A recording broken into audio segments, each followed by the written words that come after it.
Are we live? Yes, we're live. Hello, everyone. Sorry for cutting you there. That's all right. That's all right. Go ahead. I'm sure we're live. What's happening, guys? It's Jedi Master 98 back again with another Star Wars Conversations live stream, episode 3. It's been about 3 or 4 months since we've last done a Star Wars live stream on this channel. Stuff's been happening and everything's been going great. And I thought this was the night to get Revenge of the Sith out the way, done and dusted, and my favourite prequel film from Star Wars. I've got a couple of guests on my live stream, as usual, and the first guest that I'm going to introduce to you now is a regular on the channel, and that is Darth, Akoko production, also known as Alan. What's up, everybody? If you want some cake, subscribe to Jedi Master 98. Cheers, Alan. Here's a piece of cake. And we have a new face on the channel. I've known this guy for, I think, coming up to a year now. We live close by from each other. We've done some False Friday stuff at our local Toys R Us by collecting figures and everything. So hello. Hi, everyone. I don't know if you can hear me. I don't know if it's all right, but hey. That's all right. We can hear you. All right, that's good then. Right, then. I can hear you better than before, so that's something. Good stuff. So, as the title suggests, this is Star Wars Conversations, episode 3, Revenge of the Sith. I sat down today and watched Revenge of the Sith yet again, like I usually do. And I do stuff, and like with episode 1 and episode 2, we've got the notes here. We're going to go over the strengths and weaknesses of the film, what we think about it, what we dislike, the figures we have in our collection, the merchandise, and our overall look to the film. So before we get underway, I'm just going to have a look at the comments to see what's been happening, and then we'll get underway with the stream. So we've got a mega power. If you want, I can be in charge of the comments, and you be in charge of the rest. It's tied up to you. We got a mega power. No, it's not up to me. It's your stream. You're the host. You decide. Know, but it's up. If you want to be it, it's fine by me. Who we got? So we've got a Mega Power DX, a friend of mine, says hello. We've got another comment called Ancient Xeon XD, says hey. Crown Vixen V8 says hey everyone. Omega DX says what's up. Ancient Zero XD says great, yay. So that's the comments. So it's up to you, Alan. If you honestly don't mind if you want to be in charge of the comments. So let's get this Star Wars Episode 3, or Star Wars Conversations, or Revenge of the Sith underway. So the first thing that we are going to be talking about in this stream is obviously one of my favourite openings to a Star Wars film, especially the prequel Rise, and that is the opening scene with Anakin and Obi-Wan Jedi Starfighter just hovering across Coruscant. The music's great, the action's good, there's drama, there's flying, and it's just an absolutely brilliant scene. We've also got the sun beaming from the Jedi Starfighter, and then the Republic cruiser, and then we see him come in, dodging separatist ships, and then we just see the link up with Obi-Wan and Anakin, and that's a great scene, a great opening to a Star Wars film. So I gotta say, in comparison, if you look at the intro to from A New Hope to Revenge of the Sith, you see how Lucasfilm have improved their everything also the years in the movies, because like episode 4, what do you see? Well, we go down with to stars, we see like the surface of Tatooine, and we see 2 ships. Awesome. What's next? Episode 5. What do we see? I don't remember. Probe droid. Yeah, probe droid on a Hoth. Then episode 6, where we go back to Tatooine. Yeah. Oh yeah, Darth Vader arriving to the Death Star. In episode 1, we go back to to Naboo, I guess, with the Federation half-eaten droid control ship. Yeah, awesome. Then episode 2, we go back to Coruscant with the Naboo ships. Yeah. But then episode 3, boom, Music, explosions, action. Music, explosions, Clone Wars, man. That's what we like to see. You got anything to say on that, Lewis? Anything to say? They all start in space, don't they? Like all of the Star Wars, it's a tradition that they start. You know, the crawl comes down, it goes black into space, and Yeah. like, in Sith it goes like straight into the, you know, the And I really like action, that because right? I really like that because they bring us right away to the action, and they don't wait. They tell us, dude, we're at war right now. That's what's happening. There's no time for dialogue. That's where we're at. Deal with it. That's the movie.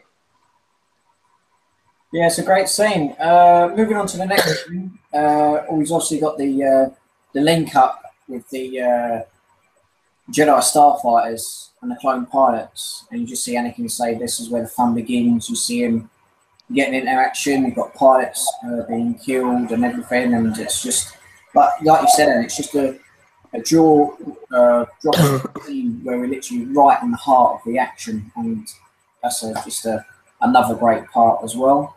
Meme after meme as well. Yeah, same with that. Obviously, we've got Anakin spinning and destroying the missiles. Buzz droids attacking Obi-Wan's ship, and obviously Obi-Wan doesn't like that. And then we've got R2-D2 destroying the Buzz droid. So there's just so much action in these first 10 minutes. And then Wait, can we just think to stop about the death of R4? We need to, you know, we need to just have a moment of silence for R4. I don't know why I reacted like that. I mean, it was hilarious. I forgot to mention that in Call It the Sod. He will be remembered. Yeah. But like really, it will be remembered and forgotten in a second. Yeah, Obi-Wan didn't care. He didn't remember he had any droids. Yeah. That's why. Just oh dear when the poor sod's head's been cut off. Why can't R2 just control both ships? Oh, and then we're still laughing about that. And then we got another dropping Anakin shooting the shields. Everyone says I have a bad thing about this, like so many catchphrases that the Star Wars franchise. Yeah, there's no movie, there's no Star Wars movie. It can be a Star Wars movie without that saying, you know. We've got a bad thing about this. Yeah, it's like their catchphrase. Yeah. No matter, I mean, it's not a catchphrase for a particular character. It's just, it's Star Wars, I guess. Yeah. Like George Lucas, he wanted to bring to make Yoda a puppet, and then he said, "I got a bad feeling about this," you know. I have a bad feeling about it. It's different and strong. We've got so many catchphrases we could be here for ages. And then we've got another great thing, but this time it's on foot, but in a ship. We've got Obi-Wan Anakin coming in at super speed onto Grievous' ship and destroying so many battle droids that are so useless and dumb and whatever. So we just see them sorting out the droids as usual. And then, obviously, if some of you are aware of the Star Wars: The Clone Wars, is it a micro series that was released back in 2003? We get a glimpse of General Grievous twice in the first season and the second season, but we literally get minutes. That was his first appearance. His first appearance, yeah. We literally get minutes of him on screen, and then we know what has happened to the Chancellor. Obviously, the Chancellor's been kidnapped. Obviously, they know it's obviously this, but obviously it's not canon anymore, though, is it? Yeah, obviously. No, it's not. It was never canon, I guess. No, I don't think it was. And obviously, we know that Chancellor Palpatine's been both sides, and then obviously we see what happens, and then obviously Anakin opens into rescue the Chancellor. See, that's also another reason why I'm disappointed that the Clone Wars animated series. I mean, not the CGI, you know, computer generated series. The sixth season series was canceled before it was even over because they haven't completed that story yet, and we don't see the Chancellor being kidnapped. We don't see the great Battle of Coruscant, or any of the stuff that they basically just wrote in some books or comics. Dude, we don't care about books or comics. We want to see it on screen, for fuck's sake. And obviously we know as well that obviously they cancelled season 6, but only I mean, dude, yeah, that would be about season 7 cool. and 8, and then we got season 7 work on YouTube that we can watch. It's just a shame. Yeah, but it still doesn't complete the story. Yeah, It's still considered don't canon, go though, the unfinished episodes, right? yeah. There are canon, but like they're unfinished. It frustrates me to this day that, I mean, dude, Rebels isn't even that good of a show. I'm sorry, Dave Filoni, but dude, you should have finished Clone Wars. I'm so sorry. I'm still frustrated about that. I've grown to like Rebels. It's not as good, but it's got better over time. At first, I didn't like it particularly. But now after like 3 seasons in, I'm coming to the 4th. It's Yeah, I know, but it still frustrates me. It frustrates me that Clone Wars had to be the cost of Rebels, being made, and But hey, we're on a Revenge of the Sith fucking stream, so let's get back to Revenge of the Sith. About Grievous, we see Grievous obviously in the movie. And obviously, if some of you are not aware, the cough that he had was a very bad cough. It was the cough. And if some of you are also aware, Matthew Wood, who plays the droids in Clone Wars and in the original, that's not the original, the prequel trilogy, he plays the droids, he plays Grievous in the CGI version of him and on screen, so that's always good to see. Where are we? Can we talk about the lightsaber showdown? Yeah, we're coming up to that. Oh, okay. The lift scene when the banter between Obi-Wan and Anakin going over R2. And then we got R2, a little badass, destroying them super battle droids with petrol. Plonker. That was hilarious. And then as obviously Alan said, and I'm just getting onto it, we've got the first duel. We've got Count Dooku, we've got Obi-Wan, we've got Anakin, we've got some really, well, only a small amount, but some intense fighting for them 3 characters. Should we call it a duel? I mean, it was 3 people, and I think a duel was supposed to be 2 people. I mean, it was only 3 people, but what we got of it was decent. I mean, I would call it a showdown instead of a duel, because it's 3 knights, instead of 2. 2 knights, 1 fallen knight, who's turned to the dark side. Yeah. You got any points on that scene? Obviously, we know what happens in the end. You got anything to say about that? I don't know really. It's quite a short duel, but one thing I do want to say is, do you remember the Revenge of the Sith video game? Yes, I was a kid on PS2. Brilliant. Yeah, do you remember Count Dooku, the level in that? It was the hardest thing I've ever done. Like, there was like 3 phases of it, and it was impossible. And yeah, that's when I think of that fight, I think of that level in the game of just like 3, 4. It's like it goes through like 4 phases. You go like, and you just fight Dooku for like, it's like a 20-minute boss battle. Yeah. And yeah, it's not fun. Yeah, that game was a little bit tricky, like fighting Mace Windu and stuff. They did make it tricky. I'll give them that. I did love the battle, the first battle. Dooku, I think it was in their plan, in Palpatine and Dooku's plan to. That was the last showdown, and that was the perfect opportunity to plant some more seeds of doubt in Anakin. Yeah. And slightly turn him to the dark side, Yeah, because I was just like reading up on the fight, and it's literally, he's pulling him ever closer to the dark side. Like, he wants to see his power. He knows Dooku's days are numbered, and he wants to have a stronger, more mature, and younger, and powerful apprentice. And then when you see him fighting, he's so eager to kill him. Like, Anakin, kill him now. And also, we know that Anakin cuts off Dooku's wrists, and then eventually. Thirsty with revenge, man.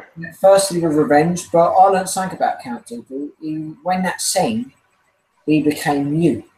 Like, he had this issue where if certain situations were triggered to him, he couldn't speak. He would probably maybe revealed to Anakin that he is the Sith Lord, but he had a mute. Like some people mute around people, but he generally had like a not stutter, but a mute because he couldn't really get his words out in a certain situation. But yeah, that was a great scene. I mean, when I first went to see it in the cinema back in 2005, I didn't expect him getting his head off. I mean, I expected to say an arm falling off, but not a head. But that was good thinking from George Lucas, and just an awesome. I would, yeah, finish that. Is that? I was going to say something, but I just realized I cut you. So. No, it's okay. I was just saying about an awesome scene. And I was just thinking, I got a couple of questions as well that came across my mind. Before you ask those questions, I would like to acknowledge the chat for a second. So, Omega Power DX says, so I've been playing the beta for Star Wars Battlefront 2. Oh, awesome. Right. Oh yeah, should we talk about Battlefront at the end? Yeah, if you want to talk about yeah, towards the end, yeah. And Omega Power DX says it was good. Ancient Zion XD says nice. So, did you say something, Louis? Can't hear you. Well, no. Oh, okay. Crown Vixen V8 says finally some Clone Wars content in it too. Yay! So he talks about Battlefront 2. Yeah, that's freaking awesome, man. It's nice to see like a little bit of Clone Wars just being acknowledged for once. It just feels like the whole prequel trilogy just being kind of ignored. Yeah, man. What's up with that? I mean, the Battlefront back in the day, the Battlefront 1 and the Battlefront 2 on PS2, they were epic. But number 2 was so great. Great memories there. Ancient Zion XD says Crown Vixen V8 sub and I'll sub back. Okay, I shouldn't have read that comment. Oh. Crown Vixen V8 says, oh man, I love the old 2003 Clone Wars series. They should have brought Captain Fordo back. Yeah, Captain Fordo is great. Yeah. Crown Vixen V8 says, hey Alan, do you think Ezra is still a little bitch? Fuck yeah, man, you know it. He will always be a little bitch. He would be a little bitch in Alan's eyes. I mean, for me, the whole Rebel series is about, well, Ezra is the main character in the Rebel series, I think. Well, to me, one of the main reasons is a little bitch, not only his behavior and his immaturity, but also the fact that, the end of the Clone Wars, that's what they give us, a little bitch. Yeah. Instead of the ending for the Clone Wars, for fuck's sake. Ezra is born in Empire Day, so as soon as Order 66 is in place and most of the Jedi are dead, Ezra is born, so... Yeah. Crown Vixen V8 says, oh, that level with Dooku was fucking annoying, but not as annoying as fighting Grievous and Windu, which made me use the cheats. Yeah, no, I used the cheats to beat that game. I admit it. You couldn't get hit. Like, I wanted to beat the game. I wasn't gonna sit there and waste my life dying constantly. Like, it was one boss after another. Like, I got excited because I actually beat Grievous, and then was straight onto Mace Windu, and it's like, it wasn't fun. Well, like we said, I mentioned about Dooku. I've just thought of a couple of questions. Yeah, we need to get back to that. Do you think Palpatine originally wants Dooku dead, or do you think he's just said it because he's seen Anakin's power? Like, do you think he originally wants him dead, or just? Dude, yeah, that was his plan all along. Yeah, because he straight up wanted, like, I think ever since they brought Anakin from Tatooine, he saw something in him. Ever since he met him, he planted. Yeah, and the whole Clone Wars. I think the whole Clone Wars was, well, first to kill all the Jedi, but two, to bring Anakin to the dark side and make him his apprentice, because Anakin is the key to, well, killing all the Jedi and bringing the Sith back to glory, you know. Yeah. Because yeah, Anakin is like the most powerful Jedi. I mean, one of the most powerful Jedi, and well, I guess it was between that and Anakin and Yoda. Yeah. And well, Yoda is kind of too old to bring to the dark side. I mean, how old is he in Revenge of the Sith? I have no idea, man. I should have been like, Probably just in his 900s. yeah, something like that. No, he's 500. Yeah, he's 500 in Revenge of the Sith. 500, dude. Good for 500. I'll give him that. Another thing I thought of, what do you think happens to Dooku's lightsaber? Because obviously you see Anakin use it. Oh yeah, that's a good I'm question. thinking, did he give it to Palpatine? Probably just got left on the maybe- invisible hand. Yeah, I think Because I remember there's a scene where the ship's breaking up and we saw. I mean, they left Dooku's body there. Yeah. The lightsaber was left there too, I think. I don't think Anakin took it as a trophy or anything. I mean, maybe later on, I don't know, when he was Darth Vader and had access to basically everything in the galaxy, he might have found Dooku's lightsaber and well, bought it at an auction and like made it his trophy. But I don't know. Yeah.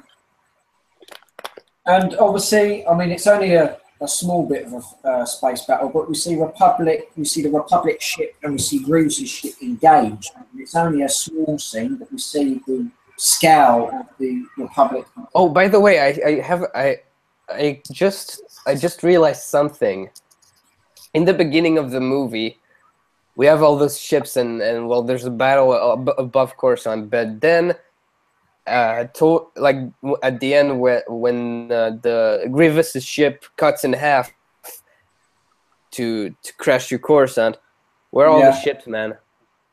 All the ships are gone or what? Maybe they just went to hyperspace. Because remember when we see all of them? Maybe we said time to abandon ship, so he may have just quickly told the rest of the Separatist fleet to escape. I don't know. Maybe I don't know. Because I've always thought about that. The battle just kind of ends. I guess because the Chancellor had been, rescued. The mission had just been, there's no point. That's what they were going there for. Yeah, but you still have to secure the vehicle, Well, but there was other droid. Start like cruisers, right? Other than the invisible hand. Yeah.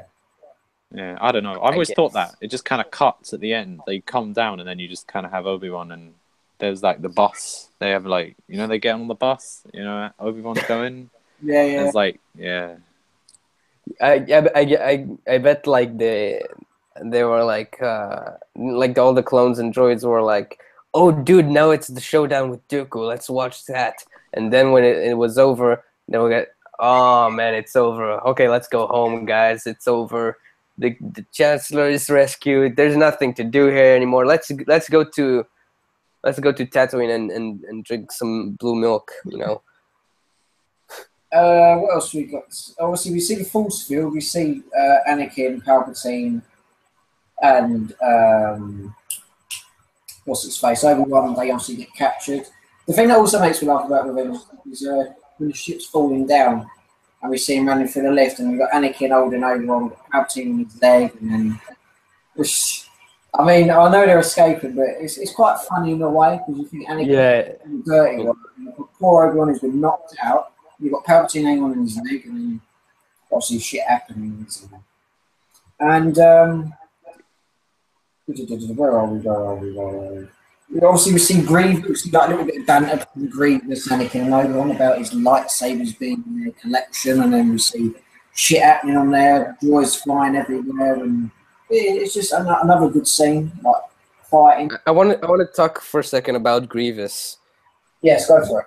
He's a badass, but he's like he could defeat like the entire Republic army if he wanted to, but he's a straight up coward. Like he escapes from a fight and you know, cowardly. Yeah. Instead of, you know, because dude, he's like, he doesn't even need the force, and he's like super powerful. He has 4 hands, and I mean, he's deadly. I mean, He we are could talking kill about the anybody. same person, the same guy that got beaten up by like an army of Gungans, right? He gets wrecked by Captain Yeah. Tarpals. But he wasn't. You see, he wasn't ready for that. No, Misa never ready. Yeah. Well, see, as we mentioned earlier on, and we got half the ship. A great landing from the Jedi. A half the ship. Another happy landing as everyone. Yeah, man. Last landing It's from the it's Jedi. just meme after meme. Yeah. I just loved how I was trying to make a point, and then Louis kind of destroyed me with Oh, that. sorry. Yeah, no, it's okay, man. It was hilarious. Yeah, you can definitely make a meme about that. Like, one of the most powerful warriors in the galaxy was defeated by a bunch of Gungans. Yeah.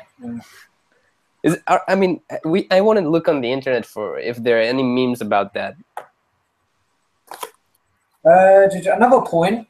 It's entirely up to you on how you want to see it. But what did you think when Padme announced she was pregnant to Anakin? Like, what did you feel would happen to the pair of them if that got out? Like, the word got out. Well, I mean, sure. Like, she had Leia hair in that scene. yeah, she had Leia hair in that scene. So that was hot, but like, the fact that she got pregnant, I didn't know what I mean.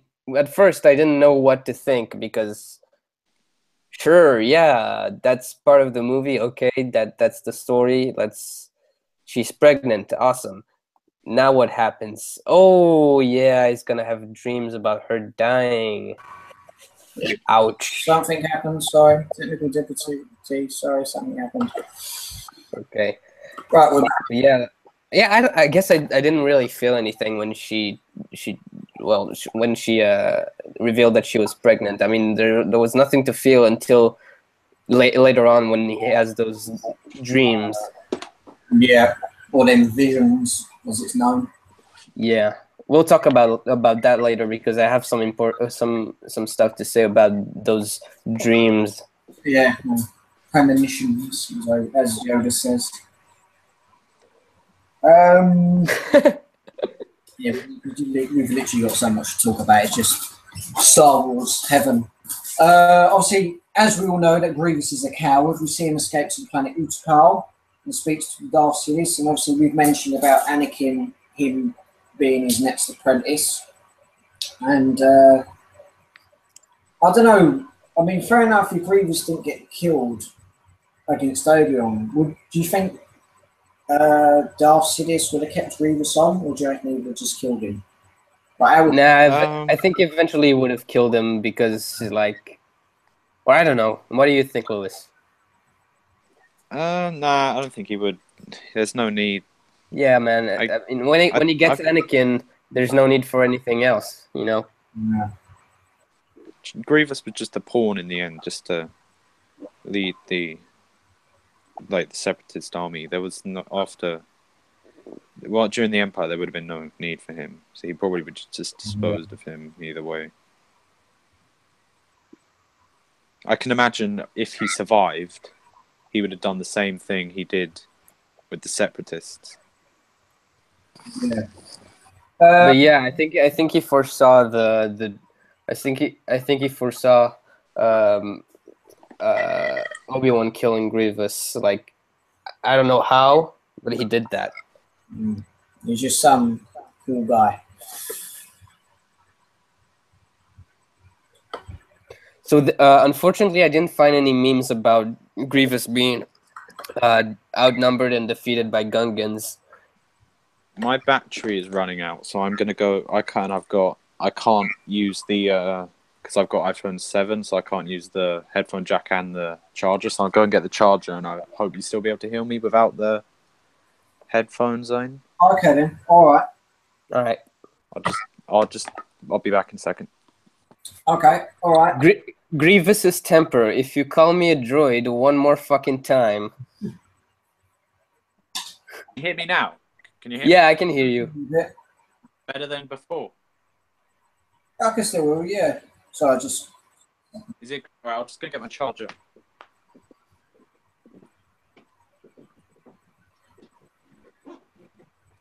Where are we? Anakin. Sorry, Adam. Sorry. Thank you. What do you think? Obviously, we discussed this. What do you think of the scene between Yoda and Anakin discussing the visuals of pain, death, and suffering? I think it was very wise of Anakin to turn directly to Yoda about those dreams, because Yoda is a very wise character, and even though he still wasn't able to get to Anakin's, he didn't manage to bring Anakin to his senses. I mean, he might have managed, but just for like 5 seconds. Where was I going with this? Still, yeah, it was a good move on Anakin's behalf to go speak to Yoda about those dreams, because I mean, who better to talk to than Yoda? Yeah. He kind of always feels like when you talk to Yoda. I mean, I've personally never talked to Yoda, but seeing him in a conversation with people, it gives you the impression that Yoda would always have a neutral opinion. He'd always give time for you. Yeah, no, but he will also have a neutral opinion. Yeah. He wouldn't say that's wrong or that's right, but I mean, he'll tell you fact. Okay, that's what he'll do. He won't. He can't stop Anakin for having attachments towards Padme. He can't stop his feelings of either love or revenge or whatnot. He can just talk some sense into him for a few seconds, and that's it. Yeah. I mean, it should be enough, but for Anakin, nothing's enough. You know, he wants more, but he shouldn't. Yeah. See what I did there? That was a line in the movie. Speaking of the movie, I have no idea why I said speaking of the movie, but there's some new comments. So Crown Vixen V8 says, "Did you guys know in the old canon during the 03 Clone Wars series, Oh, I forgot to mention about that Windu crushed his lungs that left him his poor voice?" Yeah, I did know that. I watched that. I watched the Clone Wars 2003 series. It was pretty good. At least that one got an ending, you know. Yeah, you know, the it's probably one of my favorite pieces of Star Wars media. Yeah. Crown Vixen V8 says, "Not bad for a droid." And that's it for the relevant comments, I guess. that. Okay, all right, same again. We're continuing on. What did you think of? Whoa. Yeah. Where were we? What do you think? Where are we? What do you think about Anakin? Obviously, Palpatine said this. Palpatine wants Anakin to be his personal representative on the council, and obviously the Jedi. And obviously, with the Jedi and Anakin, I mean, he's literally one of the youngest members to be on the council. But there's two sides of the story. You can see that the Jedi Council is trusting him, but you've got Palpatine interfering with their affairs. So it is kind of odd in a way, but suspicious to think, why is the Chancellor really getting involved with the Jedi demands? and he's never said something in the past before. I mean, it didn't puzzle me, but it's just like thinking, like, what is going on with the Chancellor? Why does he want to be in these affairs with the Jedi? So right now, what I think is, um, I think what Anakin felt or thought at that moment was, okay, so the Chancellor wants to be more involved with the Jedi. Maybe that could be a good strategy in order to end the war. Yeah. Uh, yeah, and because what I think is like what might have gone into Anakin's head is that Palpatine is more a man of action of the other Jedi. Yeah. Right, is that better? Can you see me again? Yeah, we can see you and hear you better now. Right, I think it's because I took my headphones out. Just let me get it positioned. Right, there we go. We're back. Good stuff. Right, so where were we? Are you talking about? We were just discussing about the Chancellor wanting Anakin to be his personal representative on the Jedi Council. Like, we're just discussing that. It's just so curious that a Chancellor wants to be in the Jedi's affairs. But then the council tells Anakin, you can be in the council, but you can't be a master. And now that kind of confuses me, because during the Clone Wars he kind of was a master because he had an apprentice. Yes. So Yes. what's happening here? Why Obi-Wan wasn't a master in Attack of the Clones when he had Anakin? I can't remember. Was he? Was he a pre-trained master? He was just a Jedi. In Attack of the Clones, he wasn't the Jedi Master, but during the Clone Wars, he had Ahsoka, dude. Yeah, I know. He was his Padawan. He was technically a master, you know. Yeah, but not a master on the council, such as Kit Fisto, Master Plo Koon, Wendy Yoda. Yeah, because he was not old enough, or maybe not wise enough, or. I mean, he was the youngest member elected in there, but he never had like the other affairs. You see, where you've obviously like if you look at the Clone Wars TV shows, like you see him in there, you don't really see him sitting down as much. He's always on the move, whereas you've got the other white. I think that basically what they want is a more wiser Jedi who can control his feelings and control his emotions. I think that's why he's cancelled, because he's not untrustworthy. He shows his emotions quick, and it leads to a poor judgment, which they find not tolerant of the council. So, anything else said on about that? About Anakin and the council? Well, go ahead, Louis. Yeah. No, I haven't got anything. Okay. So, yeah, I actually saw a video a couple of days ago. Since we were talking about Palpatine and Anakin, I saw a video a couple of days ago where at some point where when Anakin was like, I guess, 13 years old. Oh, I think I saw this.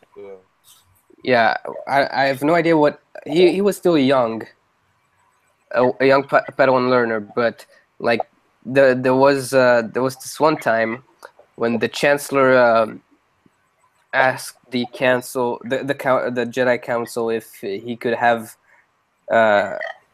he could have take Anakin for like a walk or something, and then they went to one of the Coruscant's underworld levels, and they were wearing robes, and they were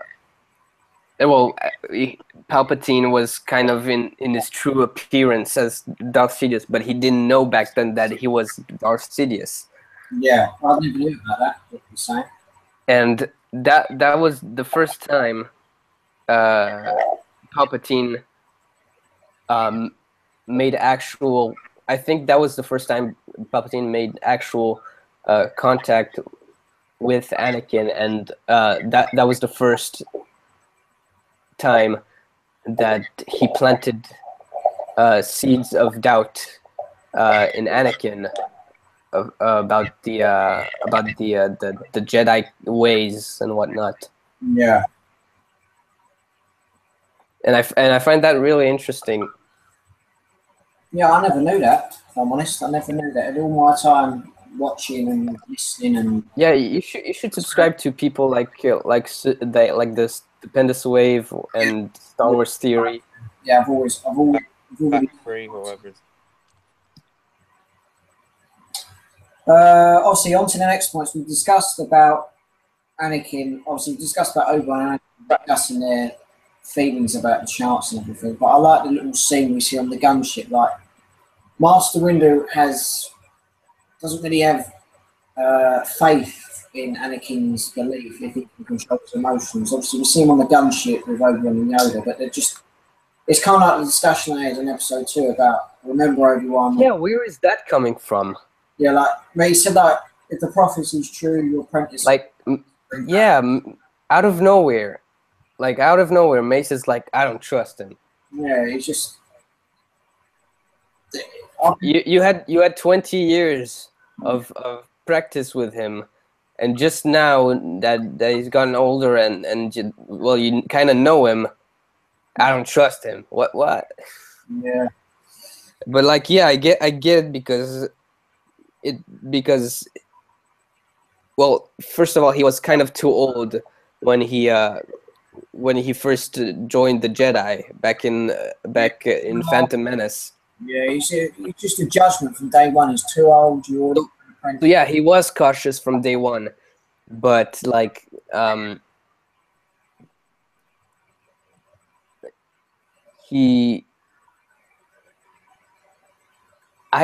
like. I guess, yeah, that was his only problem, is that Anakin was too old, so he could have been, I don't know, because even if he was younger, he could have been easily influenced by other stuff such as politics, you know. Yeah. So like, I don't know where that distrust comes from, because even if he was like 3 years old, he could have been easily influenced by other stuff. Yeah. Lewis, you got anything to say about that? With Mace Windu? What about the gunship? Yeah. About Mace Windu not yeah, trusting in Anakin. Nah, not really. He never really saw like eye to eye with him. He was always like just against just Anakin in general and his more like reckless ways. But yeah, I don't really have too much to say. Okay. Yeah. Obviously, moving on.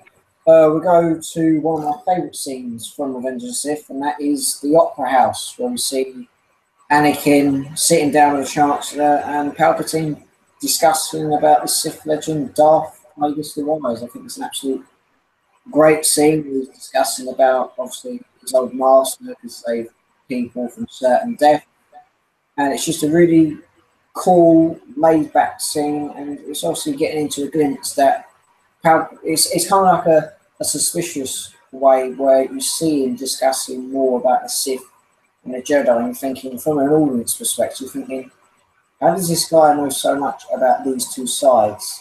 And it's just drawn us in even more to see what Chancellor Palpatine is under I don't know, Chancellor Rose. But that's a great scene where he mentions obviously about Darth Plagueis saving him, or saving loved ones. so yeah, I want to talk about that for a second.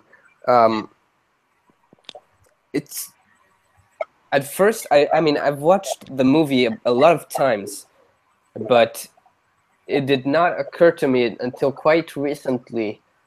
And when I say recently, I mean like last year, that those dreams that Anakin was having,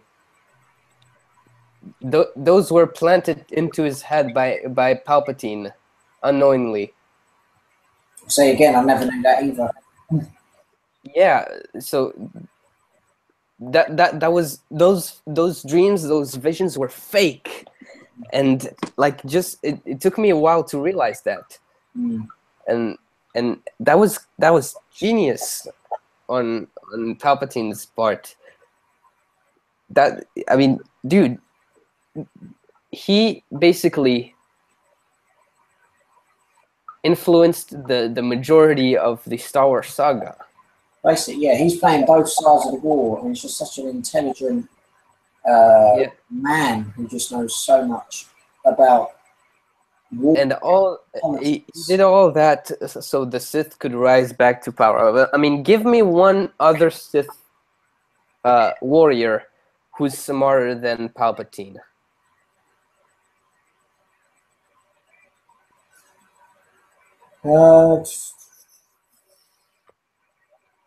Honestly, I can't think of one else. You got Darth. I mean, for God's sake, he outsmarted Yoda. Yeah, you got Darth Bane, who introduced the rule of two.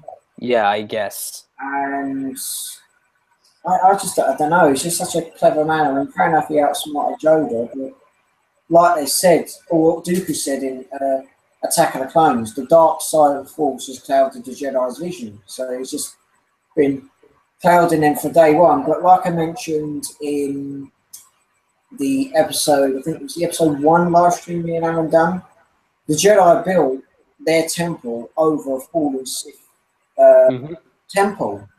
So it's just, maybe he's going undercover or going underneath and just clouding their vision. Like, who would like build a new Jedi temple over a Sith shrine where it's not completely destroyed? That's like, I don't know, that's like, say, building a house where there's still a giant fucking hole from an earthquake or fucking natural disaster. Like, it's ridiculous. Like, you wouldn't do it. Like, you build it somewhere else. It's just, what is it? It's just the decision making from the Jedi. It's just kind of weird why they would do it. I mean, fair enough, they're meant to be peacekeepers and everything, but it's just some of their decision making throughout the Clone Wars is just idiotic. And it just backfires. I don't know. That's just my personal opinion. You think you are right? You made a grievous mistake. Yeah. That's one of the memes that I found on Google. Obviously, Palpatine mentions also about the dark side and everything. You got anything more to say on that? About him knowing both sides? I mean, especially knowing the dark side more.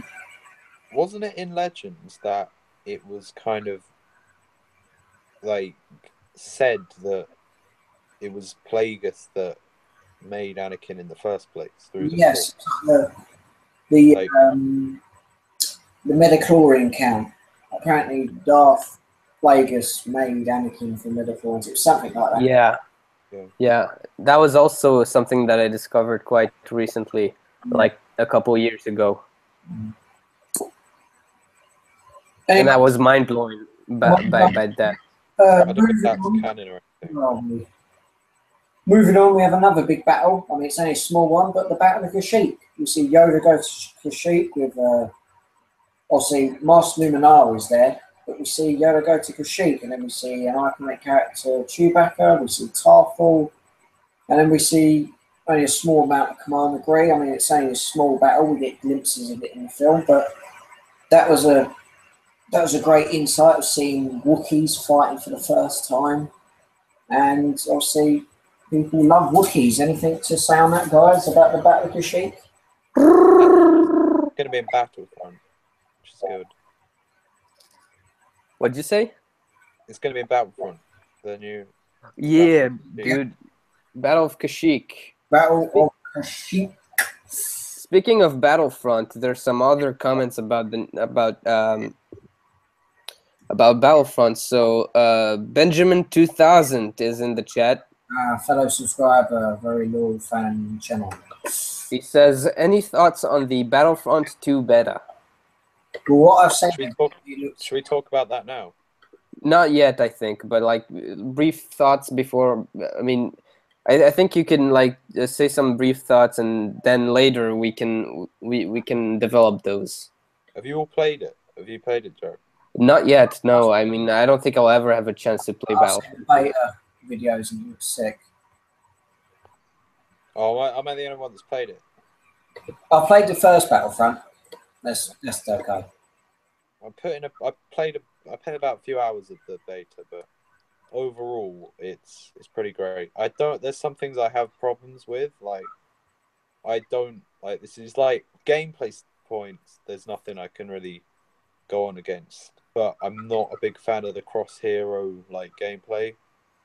I don't like seeing Rey running around in the Clone Wars, and I don't like seeing like Han Solo, and that offends me. I don't know why. It's not a big thing, but it's just like something I can't get around still, and it's just because like it's kind of ruining it. It's like so perfect, but they're just doing something like that really doesn't need to be in the game.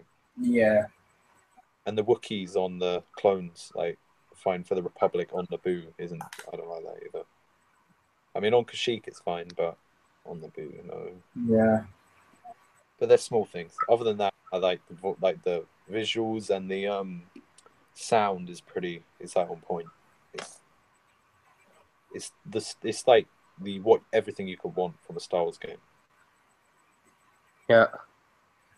Crown Vixen V8 says, I hope we get the 501st Blue Phase 1 clones and Trooper Dugma's armor. I'm sure we will get Dugma is my favorite clone. I'm sure we will. Like there was the one. He's an arsehole. He's loyal to General Krell. He deserves what he gets. Punished. Yeah. Wait, Benjamin. What clone was that?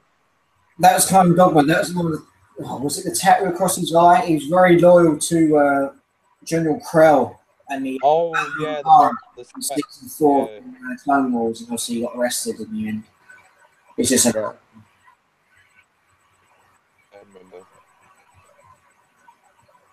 Benjamin 2000 says, yeah, hopefully the beta had a red 501st Trooper, so that's a step in the right direction, lol. Red face do 501st Trooper? I mean, where's the logic in that? You probably mean shot. What was that? What was that? The brownie red maroon's clone. No, he says hopefully the beta has a red face to 501st Trooper. Yeah, there was the ones in the beta that kind of looked. They were like 501st, but they had like the brownie red. Oh, I think I might know what they are. I think they're like engineer troopers. Oh, okay. They have a bit of brown. They're clone combat engineers. Okay. Benjamin 2000 says, Jedi Master 98, mind your language, there is kids watching. I think you should be saying that to me because I use the F word more often than Jack. But yeah, I'll keep my language. It's noted. It's okay. It's a stream. It's late. You can swear if you want. Oh, can I? Okay.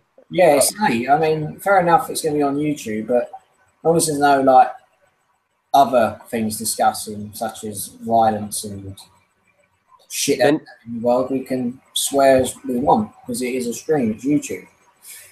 Yeah. Benjamin 2000 says, what about the droid attack on the Wookiees? You beat me to it. I was going to say it. You beat me. Yeah, sorry. You out-meme the meme. Fuck.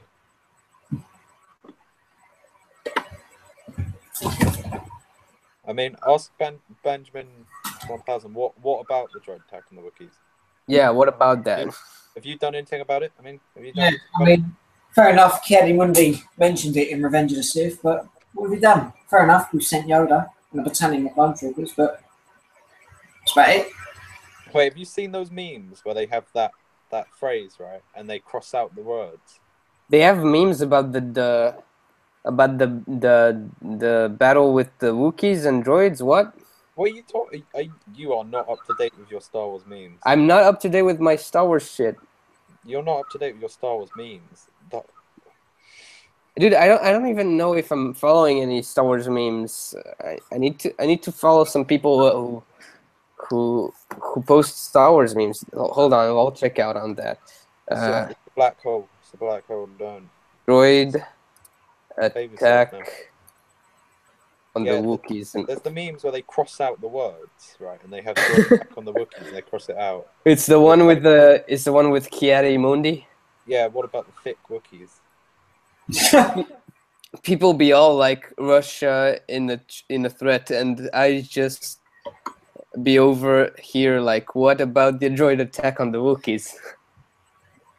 Oh wow. Yeah, they've gone that far. Oh, there's one with the Dark Knight Joker. He says, I only have one question. What about the droid attack on the Wookiees? Okay, this shouldn't be funny, but oh my god, it made me laugh so hard. Star Wars. Yeah. That was in the picture, by the way. Yeah, good stuff. Good stuff. Yeah. Okay, I see the meme now. Okay. Yeah. There we are. Another point I like to mention before we go back to the comments is obviously some people are a fan of it, but we see Commander Cody. We see Dude, yeah. Cody and Obi-Wan discuss how to do the droids, and it's only a small scene, but Commander Cody, he's a sick clone commander in the 212. I love him. I'm not gonna lie, that is have you seen that scene? If you properly look at that scene, that is one of the worst CGI scenes I've ever you seen. see the others behind him are like that. They're borderline PS1, I'm not gonna lie. You're talking about the clone faces, the Jango Fett faces. Yeah. Behind in that scene, there's like a few clones that they look like blobbery Play-Doh or something. They look they look odd, they're like that. You know what? I'm gonna look for that right now. Look at it up. Yeah, find it. There's the other actor that plays the clones. There's like there's Tamura Morrison, and then there's the other one. Yeah. The other guy. Yeah, there's like him in the background, and you've got like a load of other like. Yeah, but it's just the faces are like that. Yeah. It's doing faces, which is just weird. But, oh well, what can you do? It's a quick scene, and you don't see it. Like it's just I always see that. Like I can't help but look at. It's just like a quick zoom in. It's on the far side and like that, all looking, and it just goes. Yeah. That's in Revenge of the Sith. There isn't too many. The CGI is pretty good. It holds up. Attack of the Clones is by far the worst. Like. I mean, didn't they use a CGI Yoda for literally? Yeah. Right. If you watch Attack of the Clones, the CGI is almost like at point a little bit unbearable. But in Revenge of the Sith, I think it still holds up.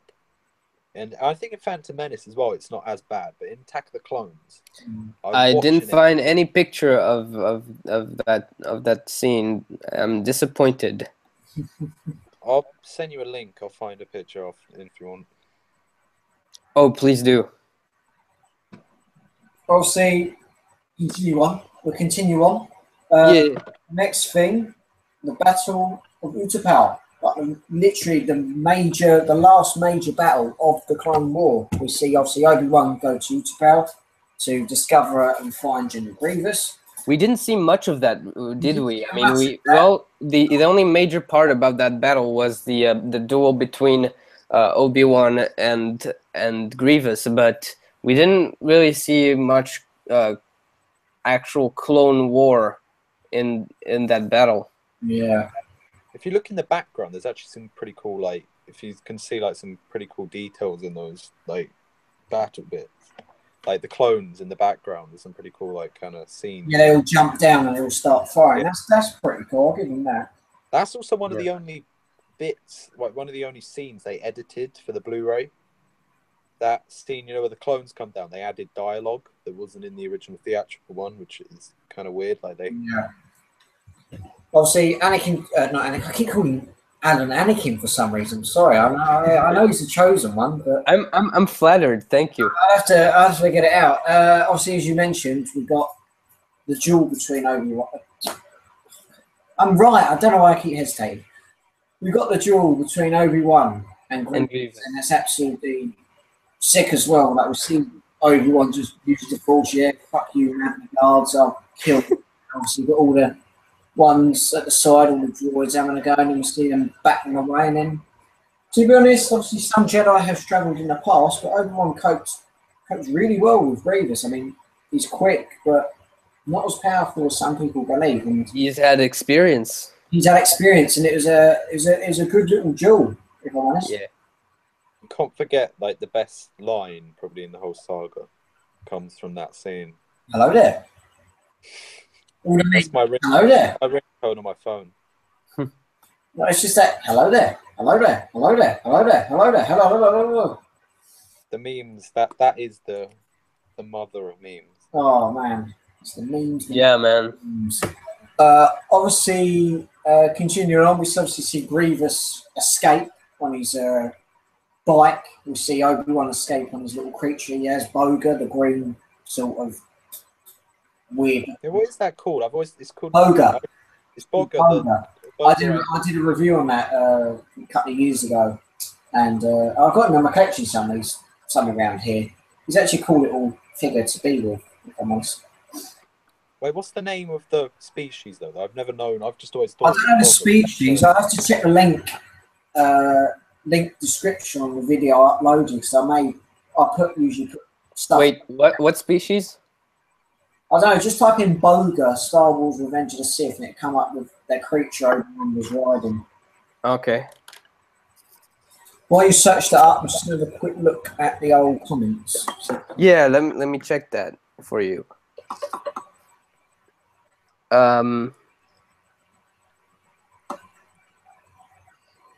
So, hey, ever seen the images of Commander Gree, Rex, and Thrawn from the Black Series? It says Crown Vixen V8s. Yeah, I think so. Yeah. Yeah, I've got Grievous. No, sorry, Gree and Thrawn. From the Black Series? Yeah. You got him on Full Friday when we went. Yeah. I haven't got Rex yet, but he is exclusive in this country to Comic-Con that's coming up. Rex looks dope. Yeah. Hopefully I can get him. But yeah. Benjamin 2000 says the only clones I'm interested in is the 6-inch M&M Phase 1 clones. Is that another meme? I'm not sure. I think they've literally released all of the Phase 1 clone troopers. I haven't got any of them in Black Series. The normal one, you've got the trooper. They released the sergeant. They've released the captain. They've released the commander. I'm not too sure if they've released the lieutenant in blue. No, there isn't. There's the yellow, the green, and the red. Yeah, they've released the lieutenant, which is also a shame to fellow collectors. But I've got all of them 3 3/4 inch versions, so that's always cool. Benjamin 2000 says, thanks for answering my question on stream. By the way, the clone trooper models in Battlefront 2 were actually made from the models from the movie. Interesting. I mean, they're all CGI already, so it's like... Yeah. That's another thing. How do you feel about that? Like, there's no actual live-action clones in the whole movie. They're all CGI. Were they? Yeah, I think so. I don't think there's any physical costume made. I don't think so. I mean, fair enough, there's master replicas stuff made, but there's literally no acting on-screen actor who plays a clone trooper. They're all CGI. That's amazing, I find, because I remember that reminds me when it's kind of unrelated, but I remember when I saw the Pirates of the Caribbean movies, and they had those skeletons and they had Davy Jones, and I was like, dude, how did they make that? I mean, that's so real. I mean, there's actually a monster with tentacles and whatnot. Just ruined my imagination, saying, nah, man, they're computer generated. Yeah, all they did was like wear some sort of suit, like some sort of grey suit, like spots on. Yeah, dude. I mean, I mean, imagine a kid discovering that. I mean, if we're talking about CGI, I don't know if you've seen the King Kong movie from back in 2005 with Jack Black. The CGI in that, it was so good. Like the CGI of Kong, obviously Andy Serkis plays Gollum. The CGI was sick. All the creatures in the boats. For 2005, I mean, that looked so real, especially that the one time the one scene where Kong fights that dinosaur and like breaks his jaw, dude. He fights 3 T-Rexes. Hits one with the head with a rock, kills one in some sort of vine, which just breaks the Rex's jaw. I mean, Yeah, like man. I said, if you think of it, 2005, we're only literally, well, it was only literally in the 21st century. And CGI for that film was amazing. Yeah. So, But hey, my point here is, I till this day I believe the deal for me, but until this day I thought that those clone troopers in Revenge of the Sith, when were fighting whatever, I thought they were actual like actors on screen. No, they're all CGI. I don't know if they're mocap, but And now I actually realize, dude, how did they make the walkers? That was CGI too, yeah. So I didn't really realize that yeah, they because in the original trilogy, all those stuff they made practical effects. yeah. But times have changed since then. well, The Force Awakens kind of brought that back. Sort of. A lot of it was like physical, actual props. Like all of the aliens, there's not, other than like Maz Kanata, Snoke, there isn't too much like actual CGI in that movie. Yeah. Like it's all physical. Like the sets are all physical, which I think makes it feel a little bit more authentic. Mm-hmm. Like they're actually physically there, opposed to like the Jedi Temple. There's the scene in Attack of the Clones, where they're walking down the Jedi Temple and there's Yoda on his little hover chair. That looks so fake. Yeah, I want to talk about the CGI in Revenge of the Sith. I mean, in the prequel in general, in the trilogy in general, it was kind of a weak CGI. I mean, for I the also say in Revenge of the Sith, I think it's pretty good, but yeah, I Attack of mean, the Clones is laughable. If in you some scenes, such as when Anakin is in the Chancellor's room, or when he's at the room with Padme, or take that one scene in Attack of the Clones, where they have where they meet Padme for the first time in the movie, and they're in her living room. It looks, you can see some shades of green screen on the characters, and that kind of sucked. And the locations themselves, I mean, they look amazing, but it's still kind of I mean, you get the feel of the computer generated effect. You can see that it's CGI. It's like very smooth and plasticky, like whereas the original trilogy it feels very lived in. Like Yeah. Tatooine and like Yavin, it all feels like it's physically there, opposed to like Coruscant or Naboo. It all feels very like, I can't think of the word, but it's very just flat and quite lifeless. Yeah. That being said, though, I still gotta give props to those movies, because till this day, I thought those clone troopers were real, dude. Yeah, the CGI on them is pretty good, other than the scene we talked about. Yeah, I guess. Well, they decided. Well, we have to use CGI on the characters, and we have to use CGI on the locations.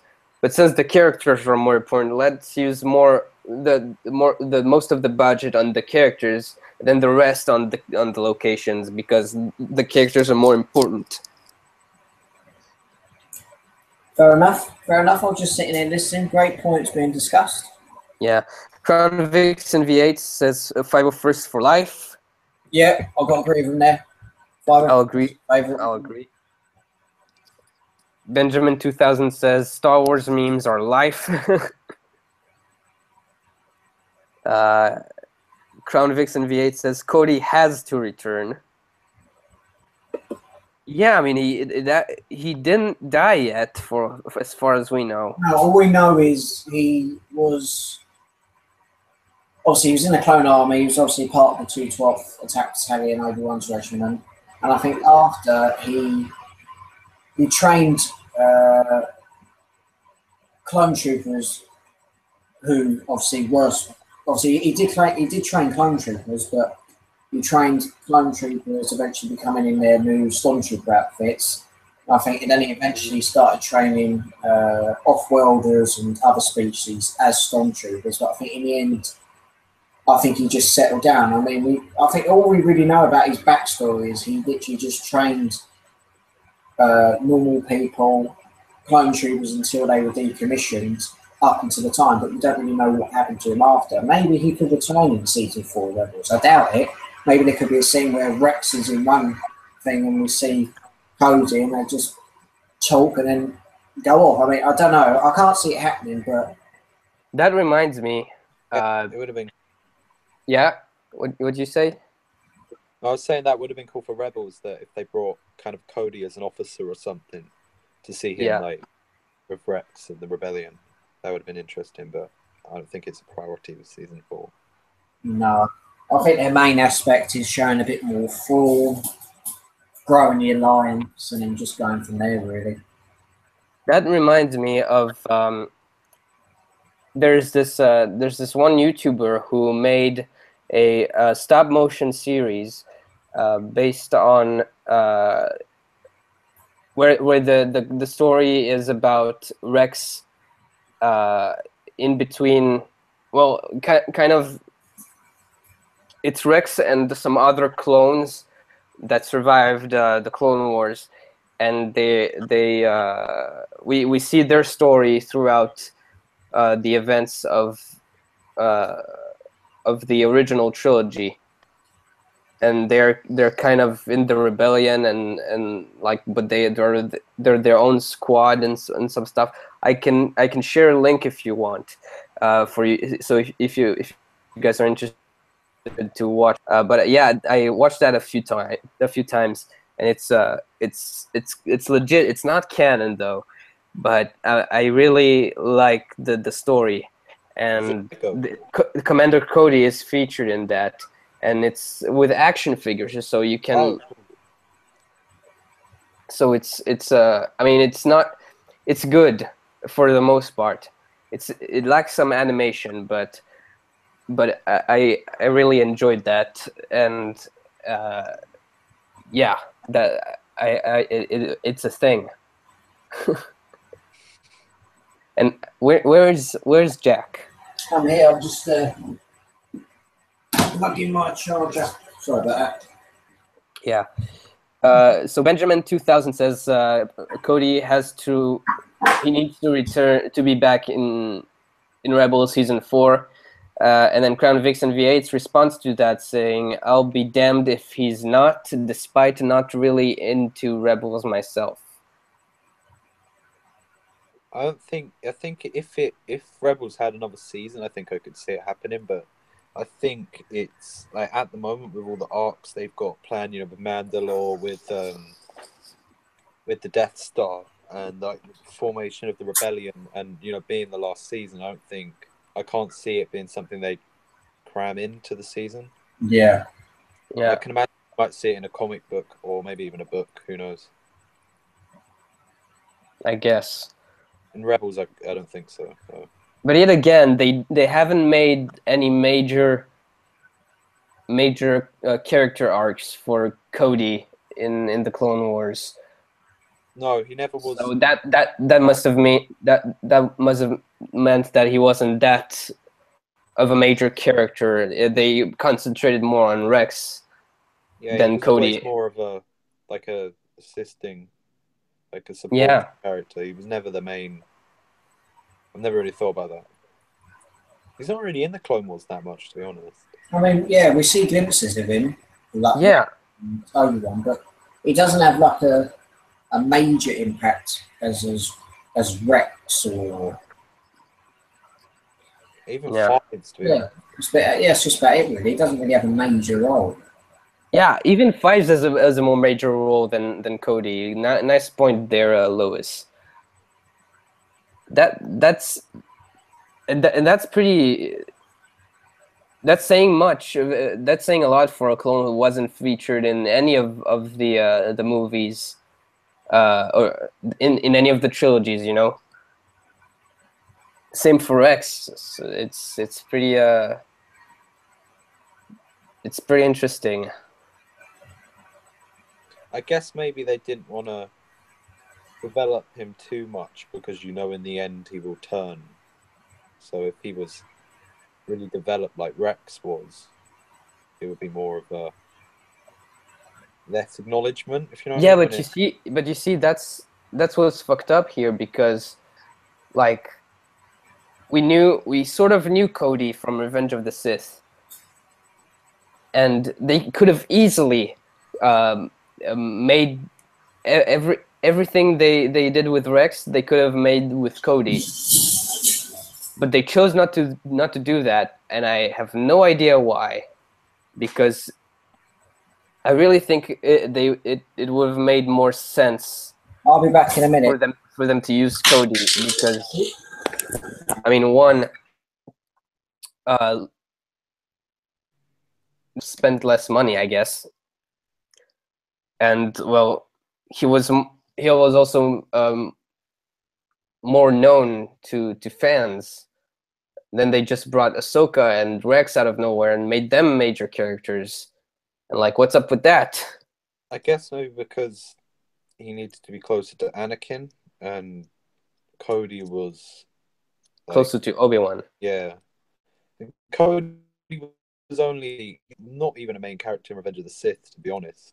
He's as main as Gree, as well, and Gree has a relatively small role in the series as well. So it makes sense. He's a character you know the end of his story from the movie, so it doesn't really need he doesn't need as much development as someone new that's kind of obviously Dave Filoni must have had the story planned for Rex with Rebels, and now I swear it's canon that Rex was the rebel on Endor, with the Yeah. Yeah. Yeah, I guess that's a fair point, but still, like, you said that it wouldn't matter at the end because you see Cody turn, but I actually kind of disagree, because if we had more character development for Cody, that would have actually meant more to see him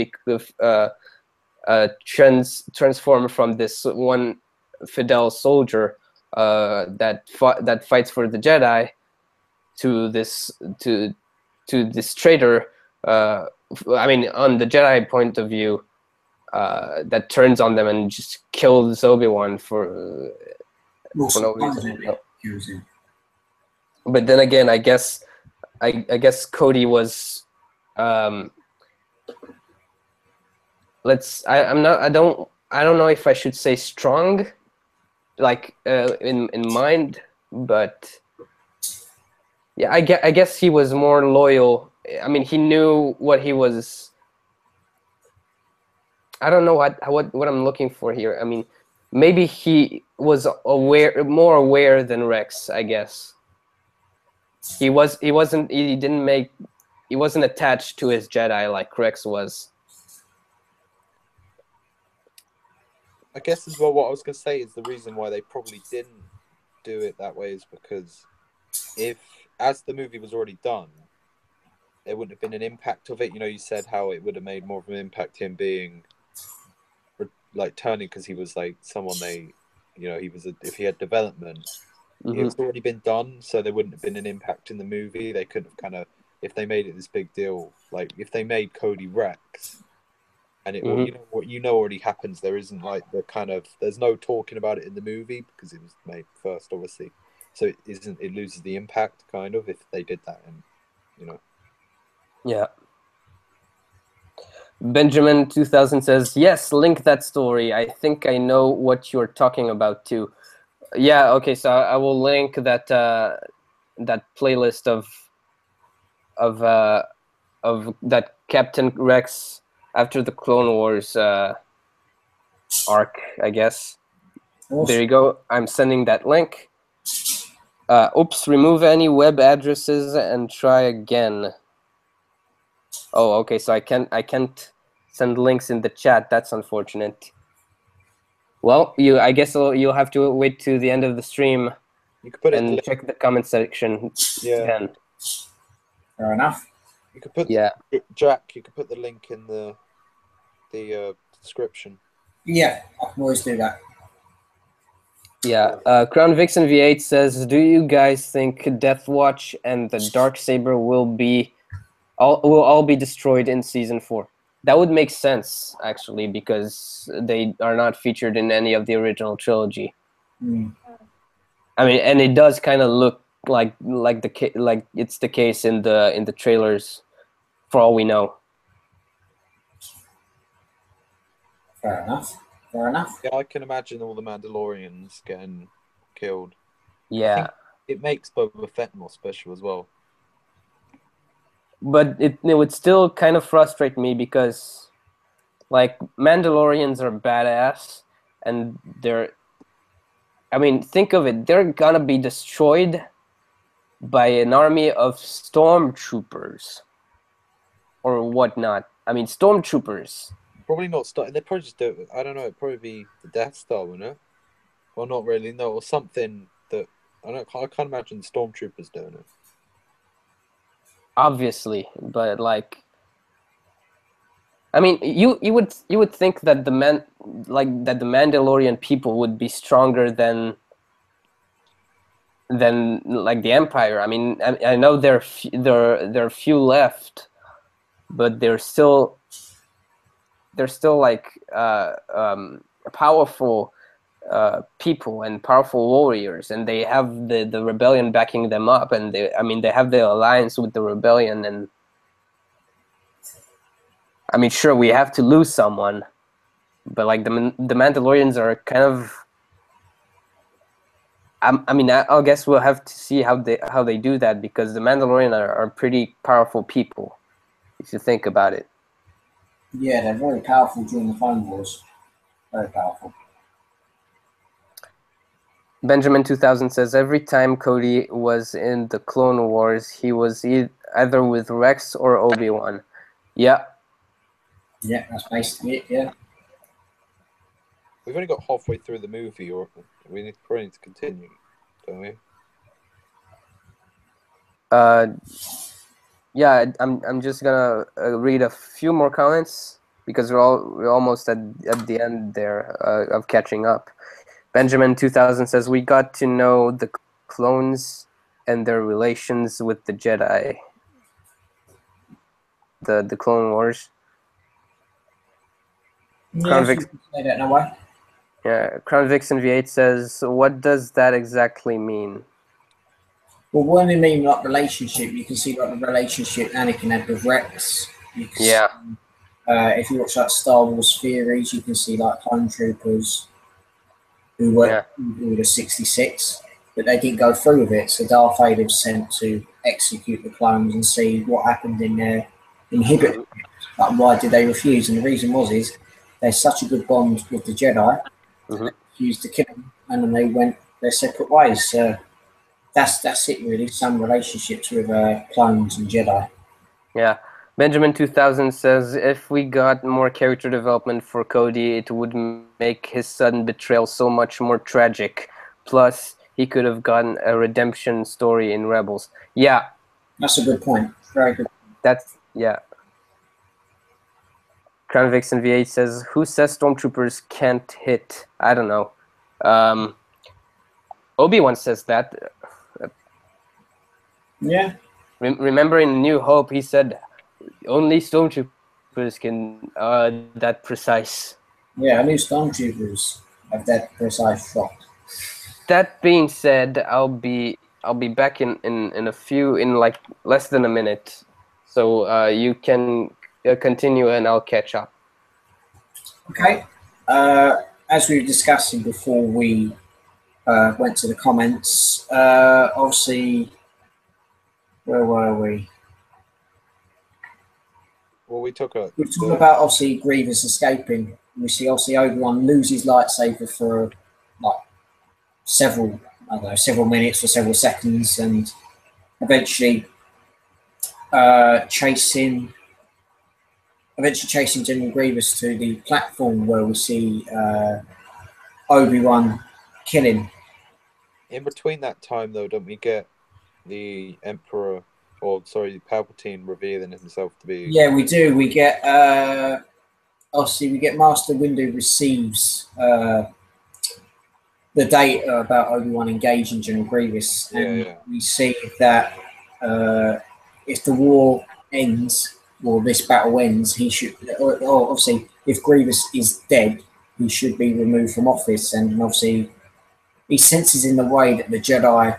There's a plot to destroy the Jedi, Yeah. and obviously they don't really know that well because obviously the dark side of the Force has clouded their vision. So yeah, like I said, there's a gap between there, and obviously another big gap that we see is the one of the biggest plots in the film where we see the Chancellor brainwashing Anakin and tells him that he knows the dark side and that he is the Sith Lord that the Jedi have been looking for. We can see him brainwashing like, I can feel your anger, will you kill me? That is just him brainwashing him to eventually turn to the dark side of the Force, and we just see Chancellor Palpatine's colours of what he is and how he. Oh, we're getting to the good part. Damn, I missed How that. we were just discussing about obviously Obi-Wan and Grievous chasing each other, and then we see like a plot where Master Windu believes there's a plot to destroy the Jedi, and obviously Palpatine trying to persuade Anakin that he is the Sith Lord that they are looking for. I really like the development, the character development that they did for Palpatine in this movie. Yeah. And like getting him to making kind of developing the relationship he has with Anakin, because we already saw a glimpse of that in Attack of the Clones. That was also a scene where he kind of planted seeds of doubt in him, but yeah, you can tell that Palpatine had a big impact on Anakin since the beginning, Yeah, basically. since he came to the temple, like you see the scene in episode 1, we will watch your. How about you, younger son Skywalker? We will watch you potentially grow. Like from day one, he knows that. Oh, could this be the apprentice I'm looking for? Like we Yeah. will watch you grow. Like, what else? Obviously, just And I fucking love that because sorry. the more they develop Palpatine, the more they develop Anakin. Yeah. Yeah, totally understand. Obviously, Anakin wants to kill the Chancellor, but he's hesitant not to do it, and obviously, the Jedi will have to intervene. And obviously, the other thing that happens after that is obviously we see the final moments of General Grievous. Like we see him and Obi-Wan fighting on this platform, and obviously we see him like really attacking each other, and then we eventually see Obi-Wan use the Force, grab Grievous's obviously blaster rifle and shoot him 5 times, and obviously that's the end of Grievous, and it kind of pushes aside of obviously Grievous has been dealt with, but could we see something change in the course of the battles that are happening around the galaxy? And so yeah, obviously Grievous is dead, and then after that we see we see that Anakin knows who the Sith Lord may be, and then we come to another great lightsaber fight. I mean, we had the Dooku fight, we had the Grievous one, and then we have Darth Sidious actually on screen fighting, where we have the duel in Palpatine's office with Aegon, Kolar, Soza Tin, Kit Fisto, and Master Windu. And what's your thoughts on that scene? Do you like it? Do you think it was rushed, or do you think it was an actual great scene for us fans? I like that scene, but I always feel like Kit Fisto goes out to like all those Jedi that really not as much, but they're all quite big Jedi in the Clone Wars, and you see them. That was what I was going to say. Yeah. Yeah, and they just die in instant. Well, the reason why they were gone that quickly is because I've read something online that Palpatine was so quick. Yeah. Couldn't really react. So Eden Cola's dead. Kit Fisto managed to cope a bit, but he was just too powerful. But the only one who really coped, and obviously George Lucas announced this, that Mace Windu had the upper hand over Palpatine. And you know why Despite that Anakin is. coming in, he beat him in that duel. He was more powerful. You know why that is? It's because it's a dark side that could push back on Palpatine and make him. Yeah. Mace Windu is a very special Jedi because he's one of few Jedi that have both the light and the dark in them. That's why he has a purple lightsaber. Yeah. Because he can kind of harness the two and kind of make the balance by himself. Wait, what's So it called? The Force technique he uses? It has a name. I don't know what I can't remember. That too, yeah. So in some way, Mace Windu could have easily also been the chosen one, if you think about it. Yeah, if you think about it, yeah. Since he can harness both sides. But I don't know. What do you guys think? Tell us in the comments. Mm-hmm. Obviously, like I mentioned, Windu had the upper hand. And obviously, he does scar Palpatine. He does scar him. Because obviously, Palpatine uses the electricity. It backfires on him. But I think if Anakin didn't intervene, Palpatine would have... Obviously, Windu would have killed Palpatine. There's another reason for that. And, well, that's basically because of the script. Yeah, basically. That was in the script. And obviously, after that, Anakin gets like all... not emotional, but close to him, and he obviously chops Windu's hand off. And then Palpatine electrocutes him, and he goes into the Coruscant city grounds. And I was actually quite shocked when Windu got killed off, because obviously he was a great Jedi, great character. And it was a shame that he got killed off, because obviously he had the upper hand in the fight, but Anakin chopped his wrist off, his right wrist. And I never saw someone scream that much from getting their hand cut off, other than Jaime Lannister in Game of Thrones. I mean, with Anakin, it's just that. But Samuel, yeah, Samuel, well, you could also say Luke Skywalker screamed when he got his hand chopped off. yeah. But Samuel Jackson played very well. But yeah, Mace Windu is the one who screamed the most when he got his hand chopped off. But I think that's because of the surprise, because he wasn't. I don't think he expected to be betrayed by Anakin. Yeah. I think he had his doubts because, I mean, come on, it was either him or the Chancellor. Yeah. But like I said, Samuel Jackson killed it. Absolutely killed it. Good. Yeah, man. He's one of the best actors ever live. Yeah, he's great. Obviously, we know from that scene, Anakin becomes Sidious's apprentice, and eventually Palpatine's telling him all these commands: go to the temple, do this, do that. Order 66, yeah, bruh. Do what must be done, Lord Vader. Do not hesitate, show no mercy. The music's great, and obviously we see Anakin with the 501st walking in, or marching into the Jedi Temple to kill as many Jedi, younglings, and all the weird creatures that are. That was very sick. That was a very awesome and an impactful montage. Yeah, very good montage. Obviously, as Adam mentioned, Order 66, the music's great. Have you seen that deleted scene, Order 66? Yeah. No, yeah. There was a deleted scene where some clone troopers were masquerading as Jedi Masters. Oh, yeah. New clones make terrible Jedi. That was in the Lego game, wasn't it? Yeah. Yeah, I think so. Yeah, and well, they were disguised as Jedi, and then Obi-Wan and Yoda. That's where they enter the temple. That was their trap.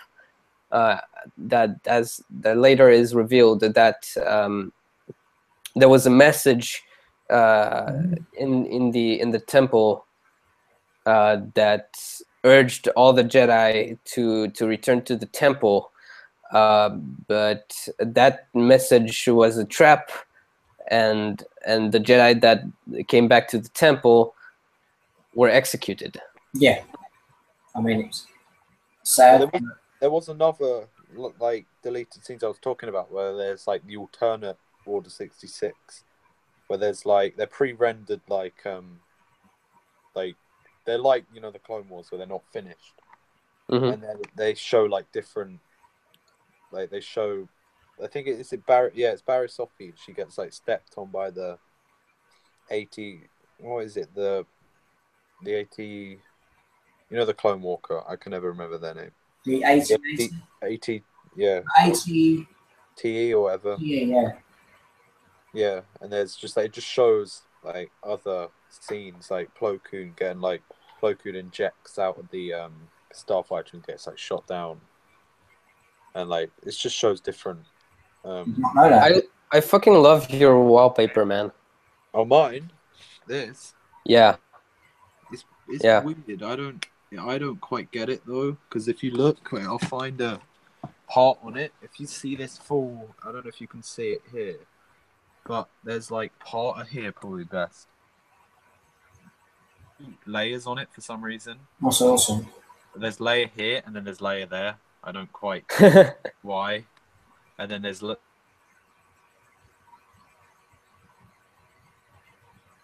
enough.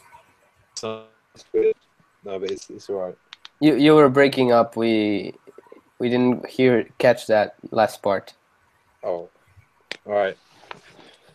I just said it. Never mind. Okay. Where were you? Sorry, you were at Order 66. Yeah. Order 66, yeah. One of the best parts of the movie. Yeah, I think I loved.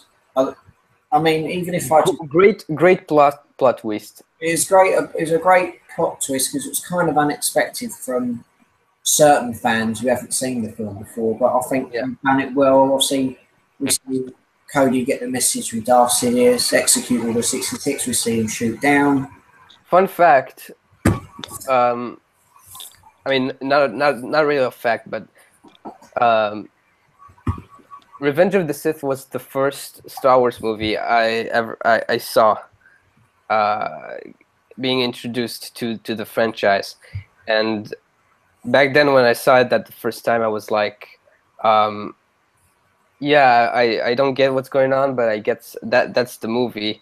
And the more and that was the first time, because I mean I didn't really see the saga chronologically. Yeah. And back then it wasn't that meaningful to me. It was just a movie. But then I mean, after seeing that movie, that's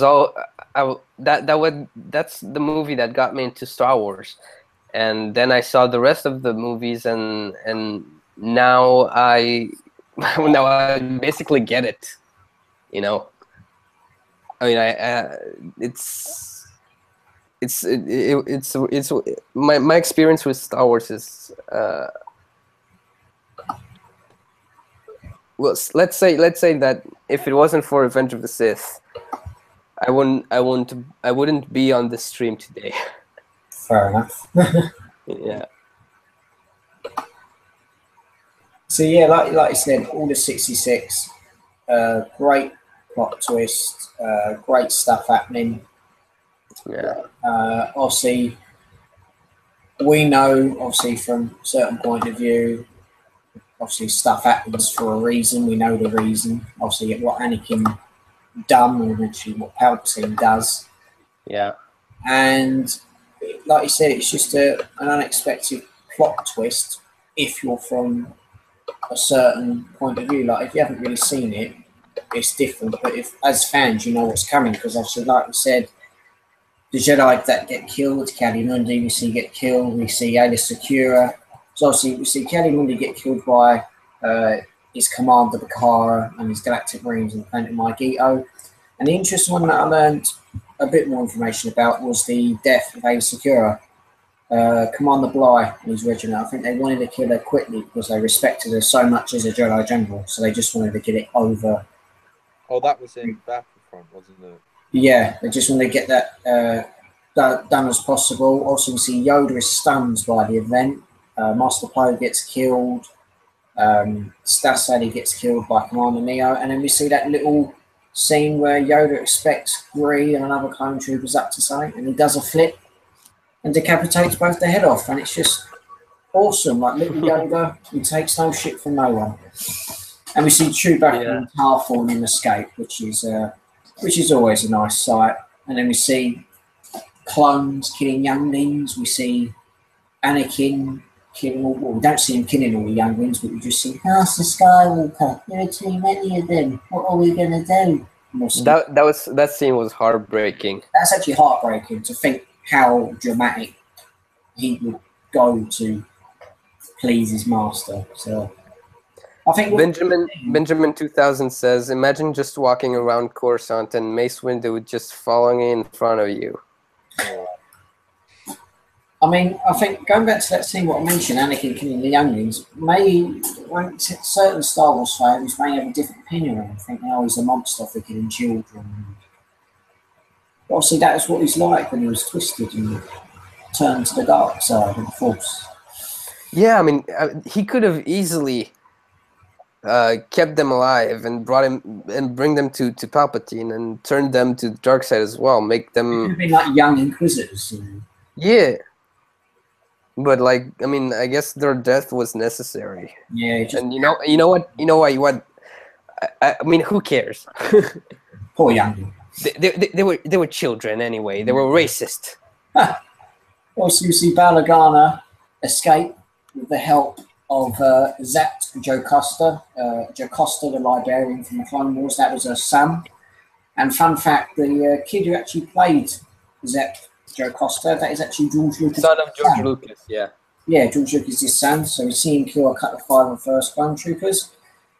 We see Obi-Wan hiding from his troops. He eventually escapes. Obviously, Yoda escapes from Kashyyyk.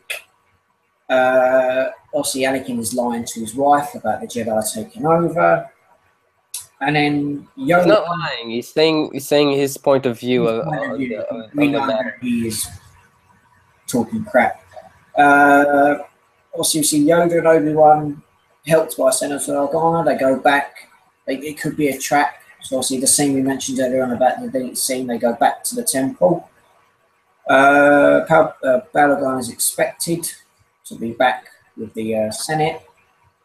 And another quick scene, we see Yoda and Obi-Wan killing the 5 of the first clone troopers. We see Yoda throw a lightsaber in the clone trooper's chest. He cuts an arm off. It's a quick scene. We see again Obi-Wan and Yoda take no shit. They demolished them clone troopers at the temple. Really, really good. Another thing that makes me laugh: Anakin killing all the separatists on Mustafar. That's funny, especially voice Gunray's voice. He gets cut across the chest. I always feel sorry for them though. He's a coward as well, Vice Lord. He's a coward. He deserves it. Anna mentioned this earlier on. There were a bunch of racist bitches. Anna mentioned this earlier on, Obi-Wan changing the codes, and they'll see them going into the security cameras to see Anakin killing youngsters and eventually turning to the dark side.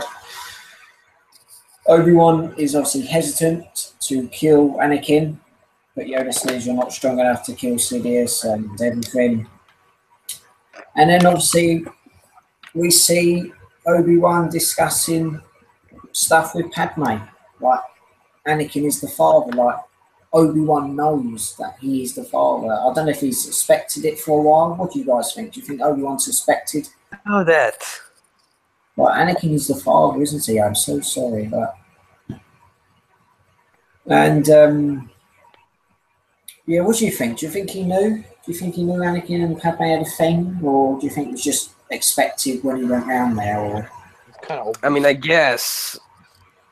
I don't think Anakin was really hiding it, but I mean, he was hiding it. Yeah, I mean, he was kind of hiding it, but at the same time, it was obvious, you know. Yeah, it was obvious. He probably just like talked about it like every second anyway. Episode 2 they spoke about it. We can keep it a secret and we'll be telling Yeah, a line. yeah. I think it was probably obvious. Maybe not for the other Jedi, but for Obi-Wan, I think he probably knew. Yeah. I guess you can call that another kind of way. No, another sort of kind of dark side, you know. Yeah. Like whenever a Jedi would make up with someone and fall in love with someone, that would be an element of the dark side, and that would cloud their uh, their vision, you know. Yeah. Also, yeah, move on. We know that Padme and C-3PO went to Mustafar. We see Obi-Wan sneak on board. Eventually, Anakin destroys all the Separatists. The droid army's completely gone. They shut down. And then, obviously, we see Padme arrive on Mustafar. And obviously, we see the situation between her and Anakin discussing. Obviously, escalates where she apparently thinks that she's led Obi-Wan to him. It's kind of an emotional scene from two different sides. Obviously, he force chokes her, and then obviously she's on the floor. And obviously, we'll get on literally to the best part of the film. Yeah, this is probably By far the best Star Wars duel in the history of the film, which is the duel between Obi-Wan and Anakin, and eventually the duel between Yoda and Sidious. Literally two of the best Star Wars duels in the prequels, and I think the best duels in the galaxy. Like, there's just so much action, there's so much drama, and I'd like to hear your guys. What do you think of the? We'll talk about Yoda and Sidious first. What do you think about their duel? Because that's just a short one. What do you think of Yoda and Sidious fighting? I'm not actually gonna lie. I like these duels and stuff, but I think they are a bit like whenever I see Yoda fighting, I always just think it's a little bit over the top with those scenes. I like them, but I always feel that the Yoda and all that kind of bit is quite over the top and not always. I don't have the same feel as for Yoda as I do. Like, did you see Yoda in the original trilogy? Was like a different kind of character to prequels. Yeah, totally understand. What do you think, Alan? Do you have anything about Yoda versus Sidious? Amazing. Amazing, yeah. Amazing. Yeah, it's I don't. It's a battle that no one imagined would happen, but at the same time, like if you were like a 70s kid, and you had seen the original trilogy first, and you would have been like, that Yoda is a wise character. He must have been a great warrior. And then you see Sidious acting, and you would be like, I wonder how would a battle between Yoda and Sidious would be. And then a few years later, boom, you get that battle. Yeah. Yeah, awesome. Obviously, we know. I just like the way where Yoda kills the Imperial Guards. Mm-hmm. Obviously, he electrocutes him. Yoda gets up. I'm going to fight for the Jedi. I'm going to fight for the word. Just uses the Force and pushes him back. And obviously, we see him. We look like Sidious has bottled it. Like, he doesn't want to fight Yoda, and then obviously he just gets out his lightsaber. Darth Vader will become more powerful than either of us. We see them fighting on his chair. We see him fighting in the Senate with all the chairs and all the things going about. The music, Duel of the Fates, is brilliant. And obviously, you see Yoda get knocked down, but he gets back up, pushes the seat back. It's just like pure drama. It's quick, like Yoda and Sidious are like quick fighters. I mean, fair enough, Yoda's only small, but he's able to cope with Sidious. I kind of wish that fight was as long as the duel between Obi-Wan and Anakin, because it wasn't that long of a duel. Yoda's and Darth Sidious's. Yeah. Yeah, it was just kind of like quick, like get in there, fighting, go somewhere else, fighting. And he just gave up so quickly. Yoda gave up so quickly. He was like, okay, that's failed. Let's go somewhere else. He lost his lightsaber, didn't he? Yeah. No, I don't think he did. Did he? Yeah, when he jumped up, he electrocuted. Yeah, he did actually. Yeah, he lost his lightsaber, but I don't know if he found it in the end or kept it. Then again, it wasn't like he was surrounded. You know, he could have easily just. So that's another thing. What happened to Yoda's lightsaber? We know that his cloak was hanging there, and he got another one. But what happened to Yoda's lightsaber? Did a clone come across it? Yeah, I think they took it as a trophy. Maybe he took it as a trophy. Yeah, and obviously he escapes with Bail Organa, and obviously the shock troopers can't find him. And I think reading something online originally, Commander Fire, obviously Lieutenant Fire, we see in the first ever Clone Wars episode, was also his like officer after him. Obviously he got promoted. I think he was originally meant to kill Yoda in Order 66, but he didn't. So yeah. Yeah, but then again, like it would have been nice to see like a. If they would have made that duel longer with Yoda and Sidious, I mean they could have easily done a hide and seek portion in that battle, having some more dialogue between Sidious and Yoda, kind of like what they did with Vader and Luke towards the end of Return of the Jedi. Yeah. That would have been interesting to see. Yeah, I understand. But overall, the duel between Yoda and Sidious is brilliant. I think fans were expecting it for years, and basically George Lucas delivered. And we come on to the final big duel, like I mentioned, the greatest duel in the history of the Star Wars franchise, and that is the fight between Obi-Wan and Anakin. Obviously, Alan introduced Anakin earlier on as a figure. Obviously, I've got my figures there that I'll show later, and obviously the music for that's brilliant. We see him fighting in the control room. We see Obi-Wan getting choked by Anakin, and they're fighting on a table. The thing that they use the Force, and then obviously they get pushed back. Like it's so much drama. It's quick. It's entertaining. It's just so cool. It's quick. It's fast. It's just got everything a Star Wars duel needs. And with obviously younger fans coming in, that's a great aspect of them watching it, because it's just such a quick duel. Like obviously they both punish each other, and we see them going on all different platforms. So like one instance they're in a control room, then they're somewhere else, then they're outside on some sort of I don't know, platform thing that eventually gets crushed. It goes into the lava, and obviously the falling structure. There's metal going everywhere. There's bits of lava falling everywhere, and it's such one of the best Star Wars duels. And I want to hear your guys. What's your opinion on that? What's your opinion? Because I just love it. It's just such a great duel to watch and be like a part of. What do you think of it? My favourite part isn't actually the duel itself. I like that bit of like that between Obi-Wan and Anakin just before, where they're just after he chokes. Yeah. And they're just having like that back and forth like argument for the duel, because like, the duel, I like it itself, but it is. I always feel it's a little bit too long. Yeah, he's saying like your allegiances is to the democracy. He's going on about the Senate.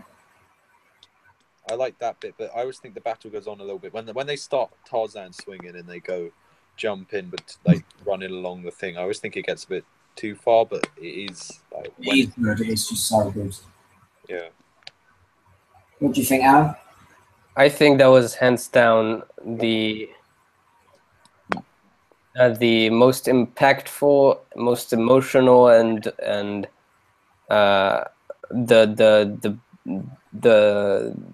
the best choreography duel, Yeah, because I mean, sure, you had the duel with Luke and Vader at the end, but I don't think that was as emotional and impactful than the duel between Obi-Wan and Anakin, because those two characters had more screen time and more character development than Luke and Vader back then.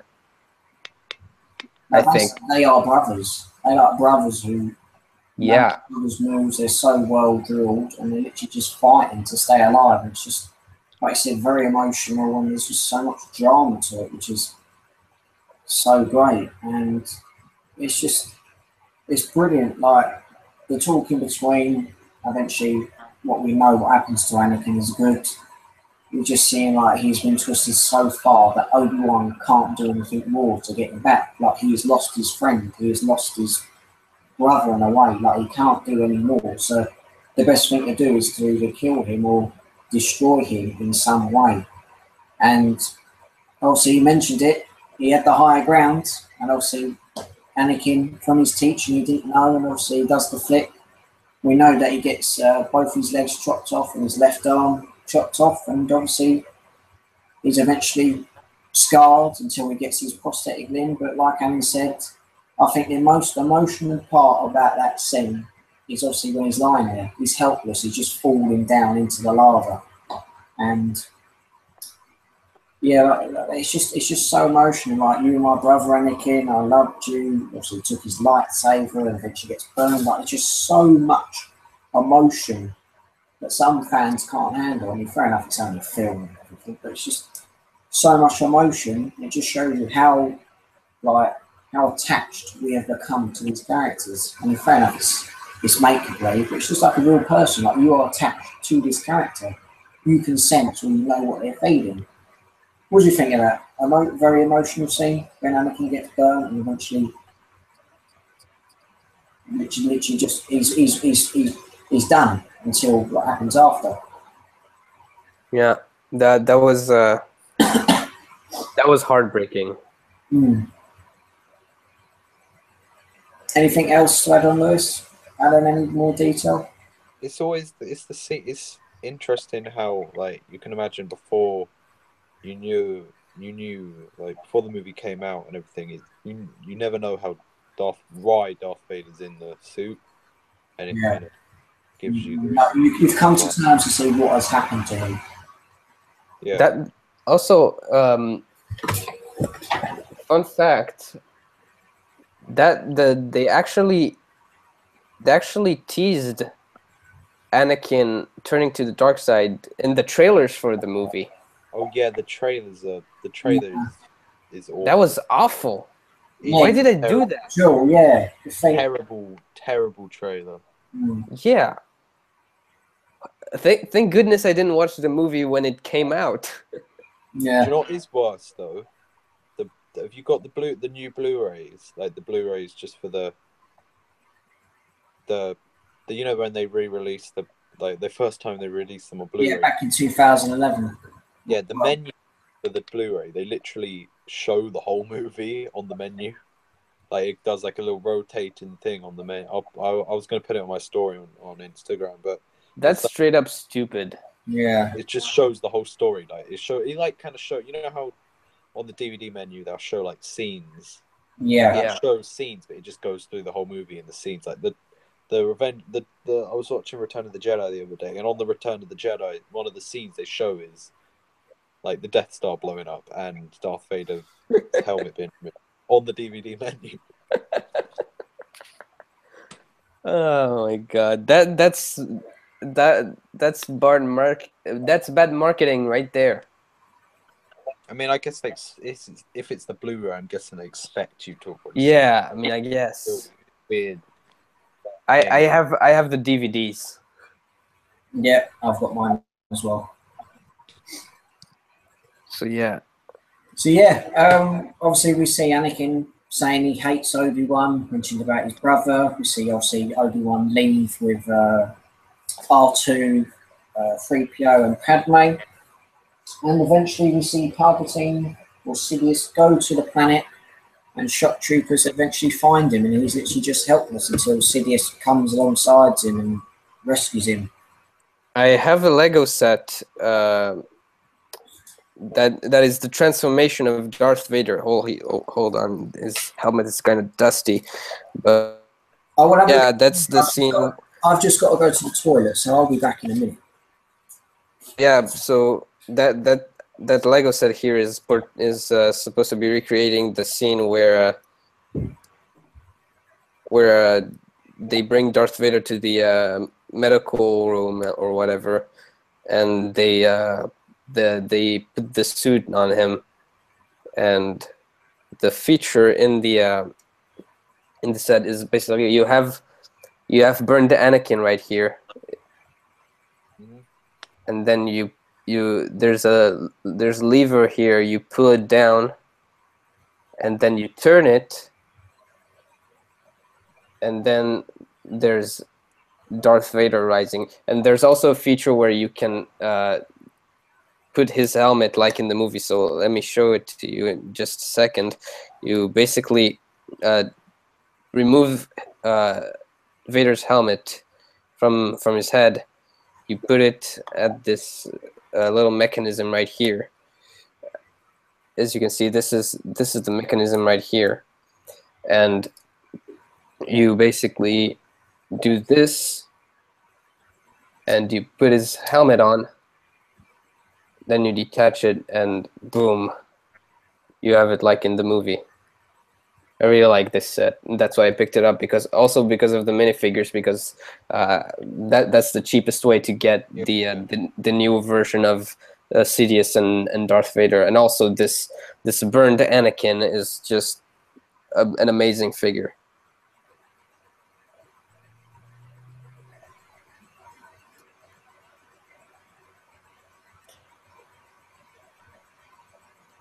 Right. So. Yeah. So in the meantime, Jack is in the bathroom. I will read some comments. So, Yeah, Crown Vixen V8 says, "Do you guys think Kylo will kill Leia? By the way, he has a score to settle with Rey, and yes, I'm a Kylo fanboy." Hello, sorry about that, guys. I'm back. You're just in time. I was reading one of the comments in the chat. Did you show your Lego set by any chance? Yeah. I showed my Lego set. Can I have a quick look, please? Of course. I don't know. Just to put this out there, guys, I don't know if you heard like something Smash earlier on. Did you hear anything Smash, Alan Lewis? No. Oh, yeah, something happened at home. We've got like a picture literally on the top of our stairs, and the frame smashed. So if there's any loud noises, I didn't hear anything. Yeah, I was just sitting there, and it was, and obviously my parents know that I'm doing this stream, but they didn't want to obviously interfere, because I let them know. So I do apologise if there's any major sounds and stuff. I mean, everything's fine. The picture's fine. We just have to get in that frame, and there's a glass chat anyway. But moving on, let's see your set, Alan.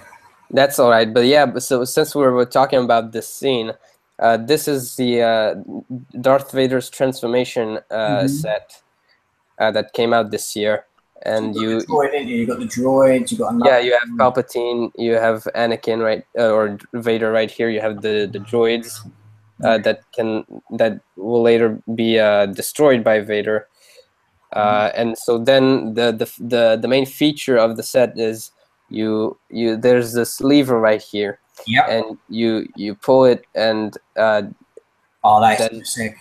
And then Vader comes down, and you have this little mechanism right here where you put the helmet on Vader. That is so cool. And you turn the lever. You have Anakin and is almost ready to be Vader. You just put the helmet. If it will allow me, there you go. You put the helmet, boom, and then you cool. like that, and then he rises and falls. Yeah, they actually had a figure version of that released back in 2005 as part of Revenge of the Sith. My friend had that, and he said it's really cool. Yeah, and then I when had that as well. Yeah, and then when you have Darth Vader in rage mode, then there's two other features right there, right here that I didn't show the first time. Is basically you have this kind of other lever, I guess you can call it. You push that on that, and the droids will fall down to recreate that rage mode that he had when he discovered that Padme was dead. fair enough. Awesome set. Really like that one. Yeah. It's cheap as well, and that's the cheapest way to get Vader, the newer Vaders and Palpatine. Yeah. And also you get an amazing burned Vader minifigure. Let me show you his head real quick again. Okay. Yeah. Fair enough. Really nice set, Alan. Thanks for sharing. Really appreciate that. You're welcome. We're not far from finishing our chat about the movie, and we will eventually get onto the figures version. So I'll just get through these next couple of stages quickly. Obviously, we know that Anakin has been burned. And obviously from this, after that, we see Padme give birth to Luke and Leia, which is obviously a nice sight, but sad as well, because obviously Padme eventually does die in childbirth. And obviously Padme believes that Anakin still has good in him. Obviously, by the events of Return of the Jedi, we know that he has a little bit of good in him, because obviously his son, Luke, is trying to persuade him to come back to the light. Obviously, we know that Alan's just mentioned and showed us to that Anakin's, Vader, as he's known now, Vader's transformation to becoming Vader, new suit, new legs, new arms, and eventually new helmet. And then I think a great sight for some fans, obviously we see Vader breathe for the first time. We hear the iconic voice of James Earl Jones. I love the score for that scene. Yeah, the music is brilliant. And then obviously we mentioned, as Alan just showed yet again, Sidious says it seems in your anger you killed her, and he goes mental and kills all the and destroys the droids. And I've put a question between obviously Vader. I've got the shirt, it should help me. Come on, look, Vader's here. Obviously, Vader is upset that Padme's died.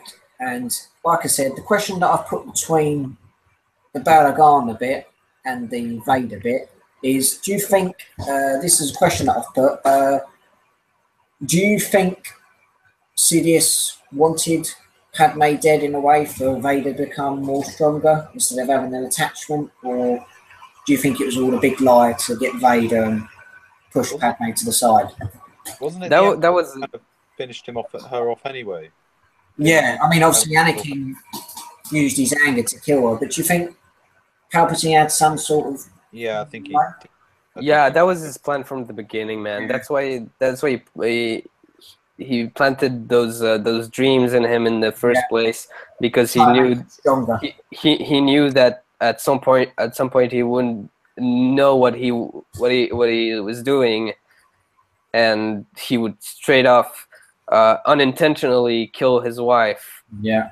Ironically. Because that was the one thing that he was trying to prevent, and that was the main reason he joined Palpatine in the first place. And one thing that I want to mention is the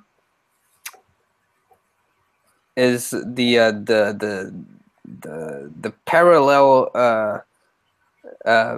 synchronization, I guess, between between Luke and Leia being born and Darth Vader being born. Yeah. That was the death of Anakin and the death of Padme. But the rise of Vader. Yes. So basically, you could say that Anakin died at the same time Padme died. Yeah, they both died. Yeah. I can understand where you're coming from. But they still managed to bring their kids out. Yeah.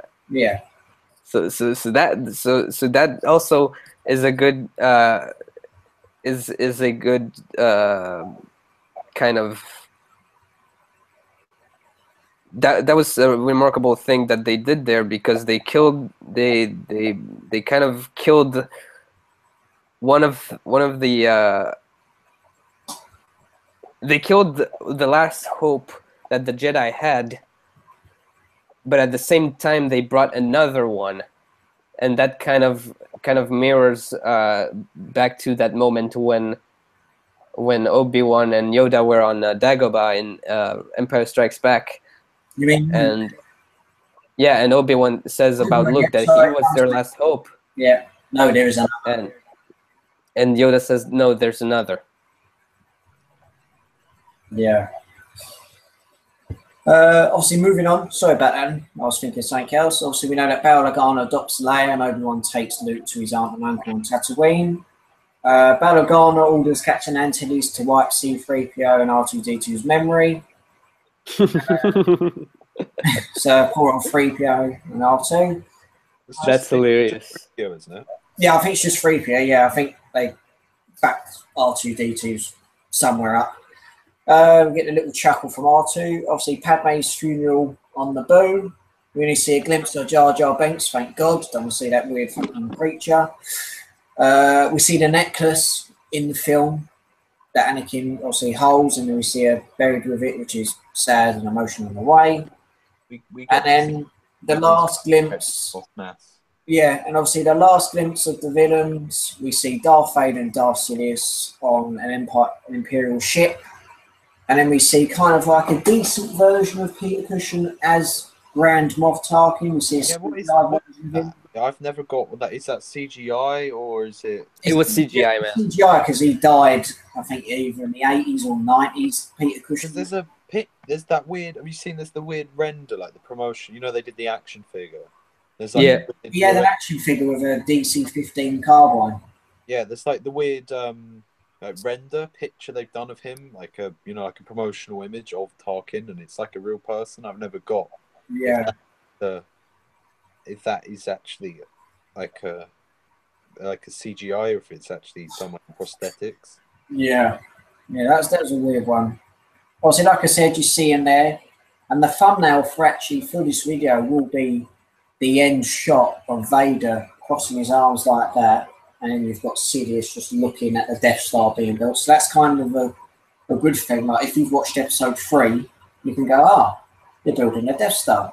Then you can go straight into either episode 4, or now that Rogue One is here, you could go 3, Rogue One, and then 4, because you see the Death Star in Rogue One. So it's kind of good in a way, because you've got a pattern where if you're doing like a marathon or you're into the films, you know what happens. So that's really cool. Obviously, we see the start of the Empire being born.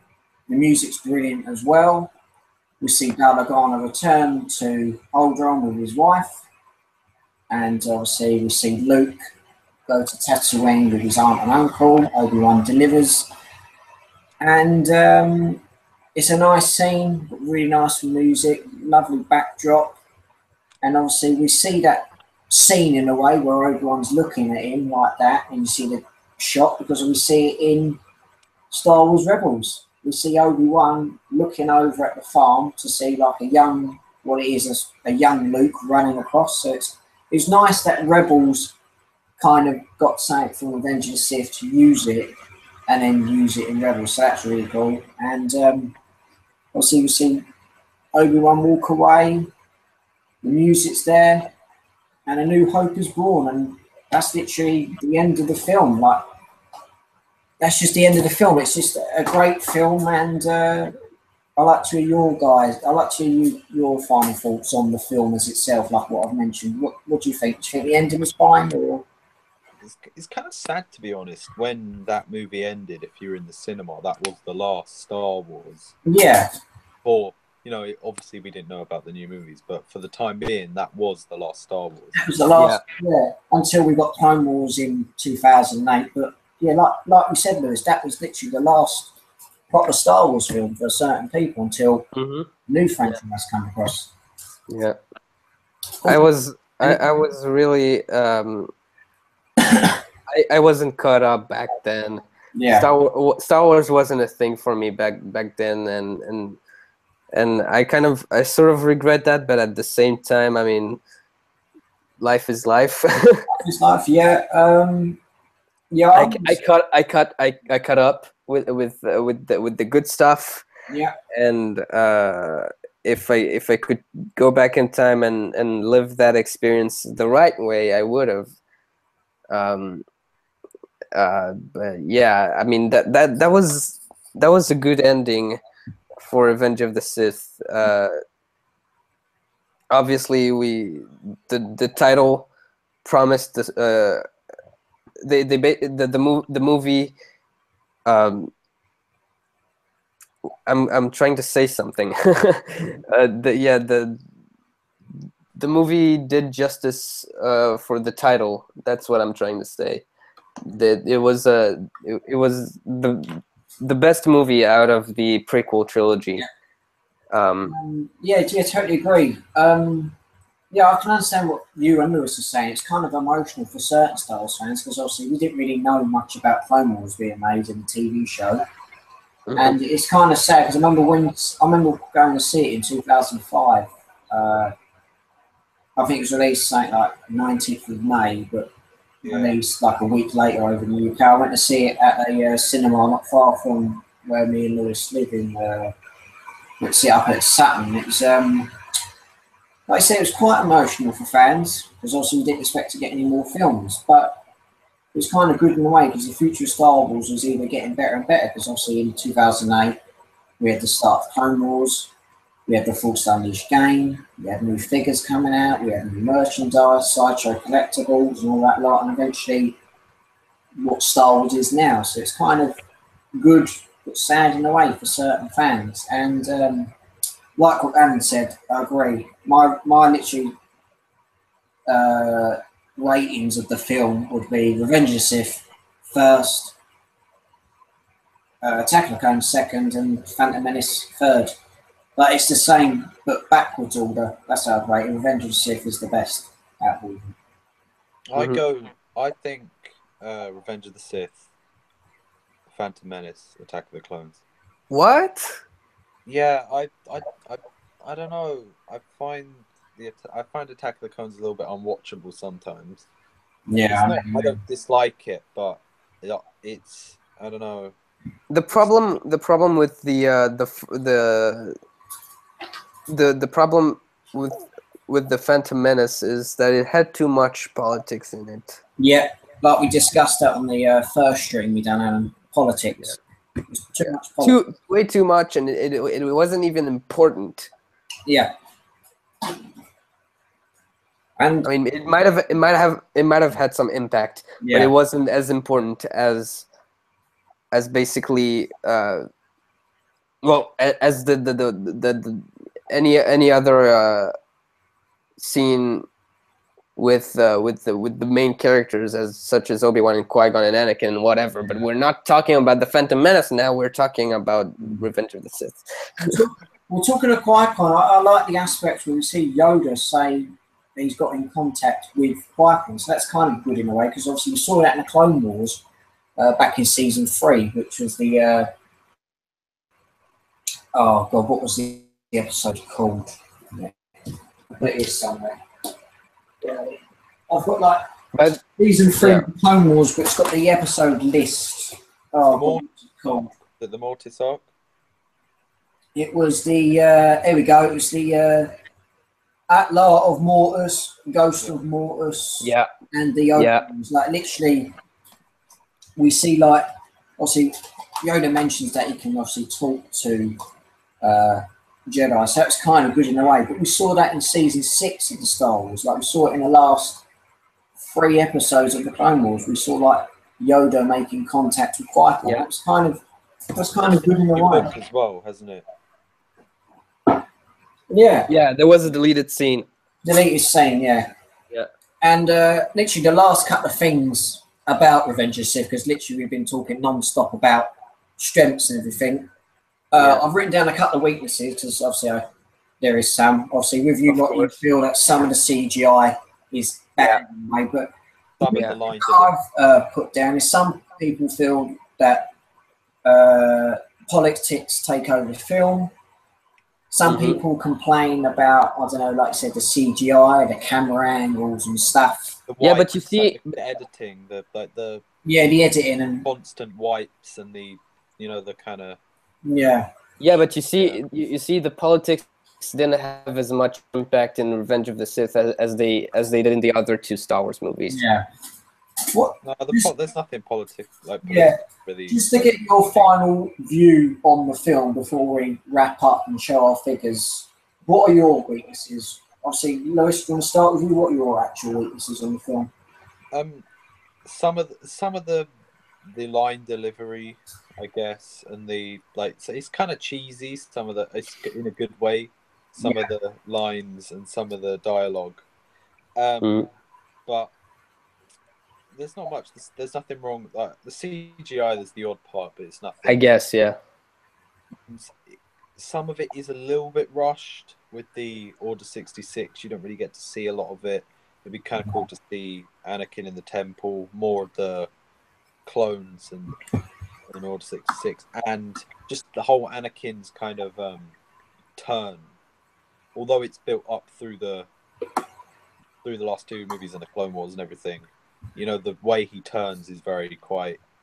It's quick. Yeah, it's quick. It's not. Although the scene. Yeah, but it's at the same. I agree, but at the same time, it makes sense that it's that quick. Makes sense, but yeah. What about you, Alan? Anything else to add on Lewis, or the Mustafar sequence was hands down, I think, the best sequence ever executed in a Star Wars movie. That is part of any trilogy. Yeah. Because Rogue One was fantastic, but then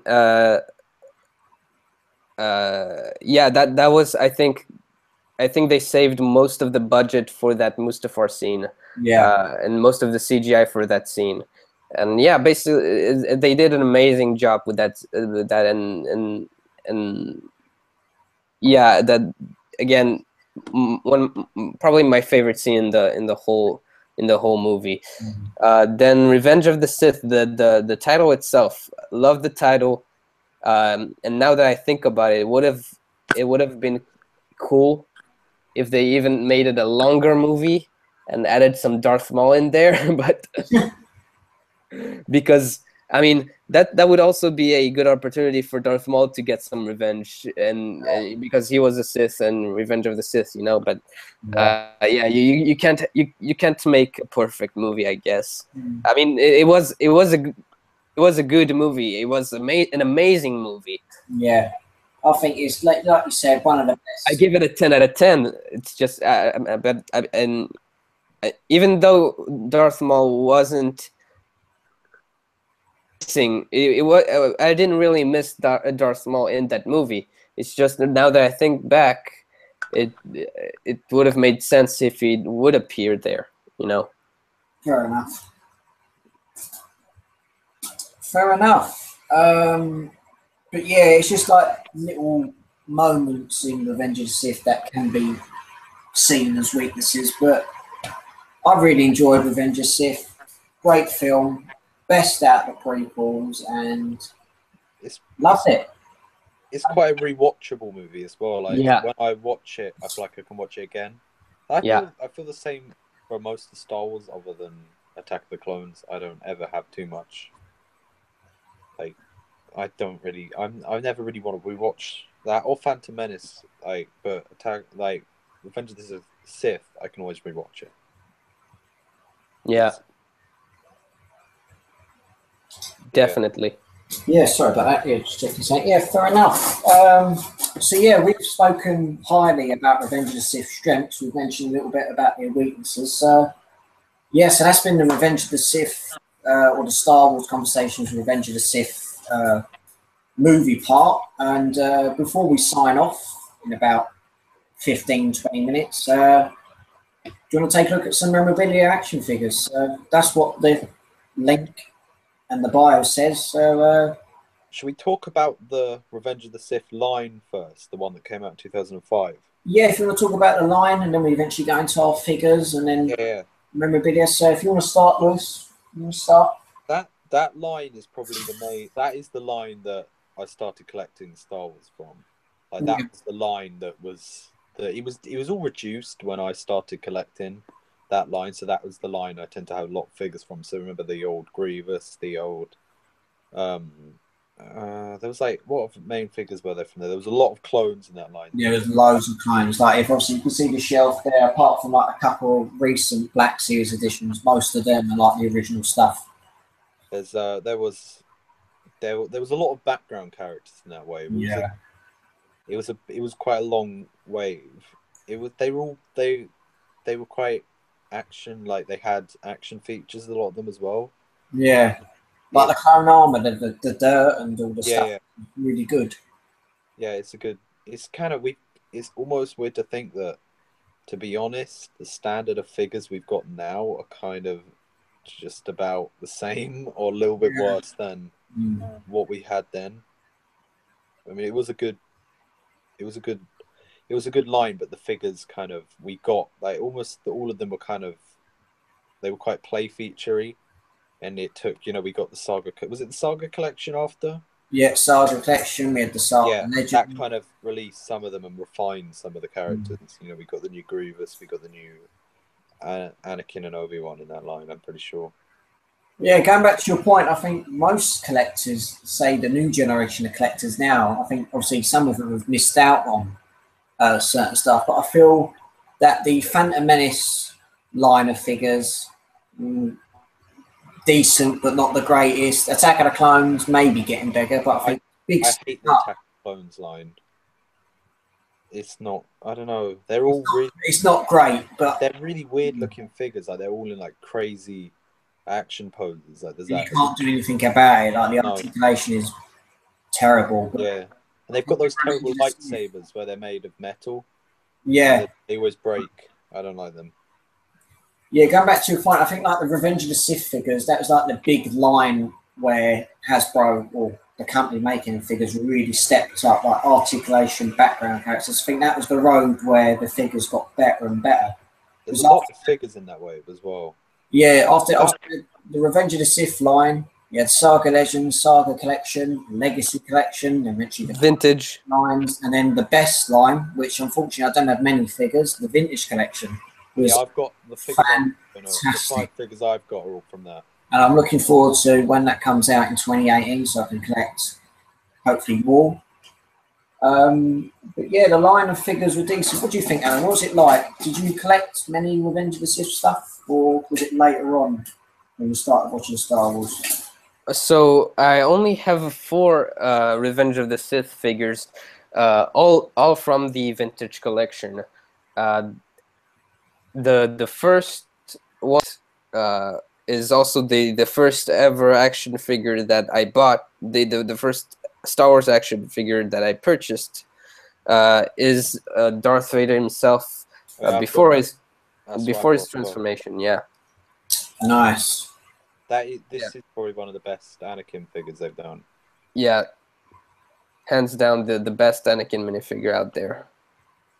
Nice. Yeah, so yeah, that was my first Star Wars figure. Definitely not my last. Actually, I do have another Revenge of the Sith figure. Let me just bring it up, but it's not the best. It's one of, I think it's yeah. I guess you could say that is the most recent General Grievous. That was, he came out with the Darth Maul kind of packagings, Oh, I've got. Wait, let me show. I've got the Grievous from the Vintage. The Saga Legends one. Yeah, I've got him as well. This figure. Yeah, I wish I had this version of the figure. By far, you see? The best, in my opinion, is the best action figure ever made. Because this one looks amazing. I saw many reviews of that. You know what? I want to check it out on eBay. How much does it go for? I got it when it was relatively cheap. I think it goes for like 50-ish now, carded. But there's also Magna Guard as well from the vintage collection. Yeah, those figures are really great. Then the second action figure that I got from Revenge of the Sith is the generic Phase 2 clone trooper. Oh yeah, I've got the 501st here. Yeah, I tried to make a custom 501st out of this one, but then I decided it wasn't that good, so I removed the paint. This is an example of one of let me see, the clone helmet. The head Yeah. is that it's not Tamura Morris. Yeah, here's the head on mine. Oh, it's a different head. I thought it'd be the same. Yeah. I think I have a different head. Let's have a look at my ones. What one have you got? Clone head competition. This is the one from the vintage collection. I mean, I've got the Saga Collection one, but this is the one that I think is Tamara Morrison, and that is the Commander Cody one. Oh yeah. Oh, that's the Saga collection. That's the Saga Collection one. Yeah, for that one. Yeah. One of the hardest figures I managed to find online on Amazon. So glad to finally get him. Yeah, but he then was hard to find when he came out, wasn't he? He was like a fiver when he came out, and literally most of the clone troopers, commanders that I've recently got, such as Gree, Bakara, and Cody, all on Amazon for a cheap price. Literally, I wish I had Cody from the real life Revenge of the Sith line. I only have the Clone Wars Phase 2 Cody. Yeah, I wish I got the vintage collection Cody. That's the nice. Yeah. But then the third figure that I got from the Revenge of the Sith wave of the vintage collection is Commander Gree, and funnily enough, his head is also a generic clone trooper head, but this one is kind of different. He looks more tan, and he doesn't have his Commander Gree hair. It just looks like a generic clone, but because I guess back then they didn't know what he looked like, and they just assumed he was like a generic clone. Yeah. well, I've got the Revenge of the Sith version figure, but with Louis, he's got the Black Series one. So I think that'd be if you don't mind the Black Series comparison, because Alan, you will like this one. Yeah, I'll go find it. That's just like the Revenge of the Sith version of him with the little aerial. He doesn't come with like the little binoculars. 1 second, let me That's go. a decent one, but the Black Series one that Louis has got is superb. Wait, hang on 1 second.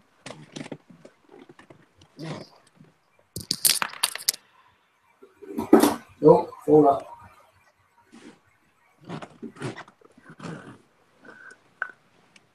Yeah. Yeah, here's the Black Series. Oh, dude. I have to get me that one. By far one of the best clone sculpts I have ever seen. Even in the packaging, it is beautiful. So yeah, here's that General Grievous, that terrible figure that I was talking about. Honestly, if I could trade this figure, I would. Yeah, I've got that one. That's the one that was from the original Revenge of the Sith line. So that is. Was it because I guess it was I guess it made it. Yeah, the repackaged it, I guess. It's a very awful figure with the gimmick is okay, I guess, but I mean, can't even hold the lightsabers, can he? Yeah, he can't. Look at the way he's holding the lightsabers, dude.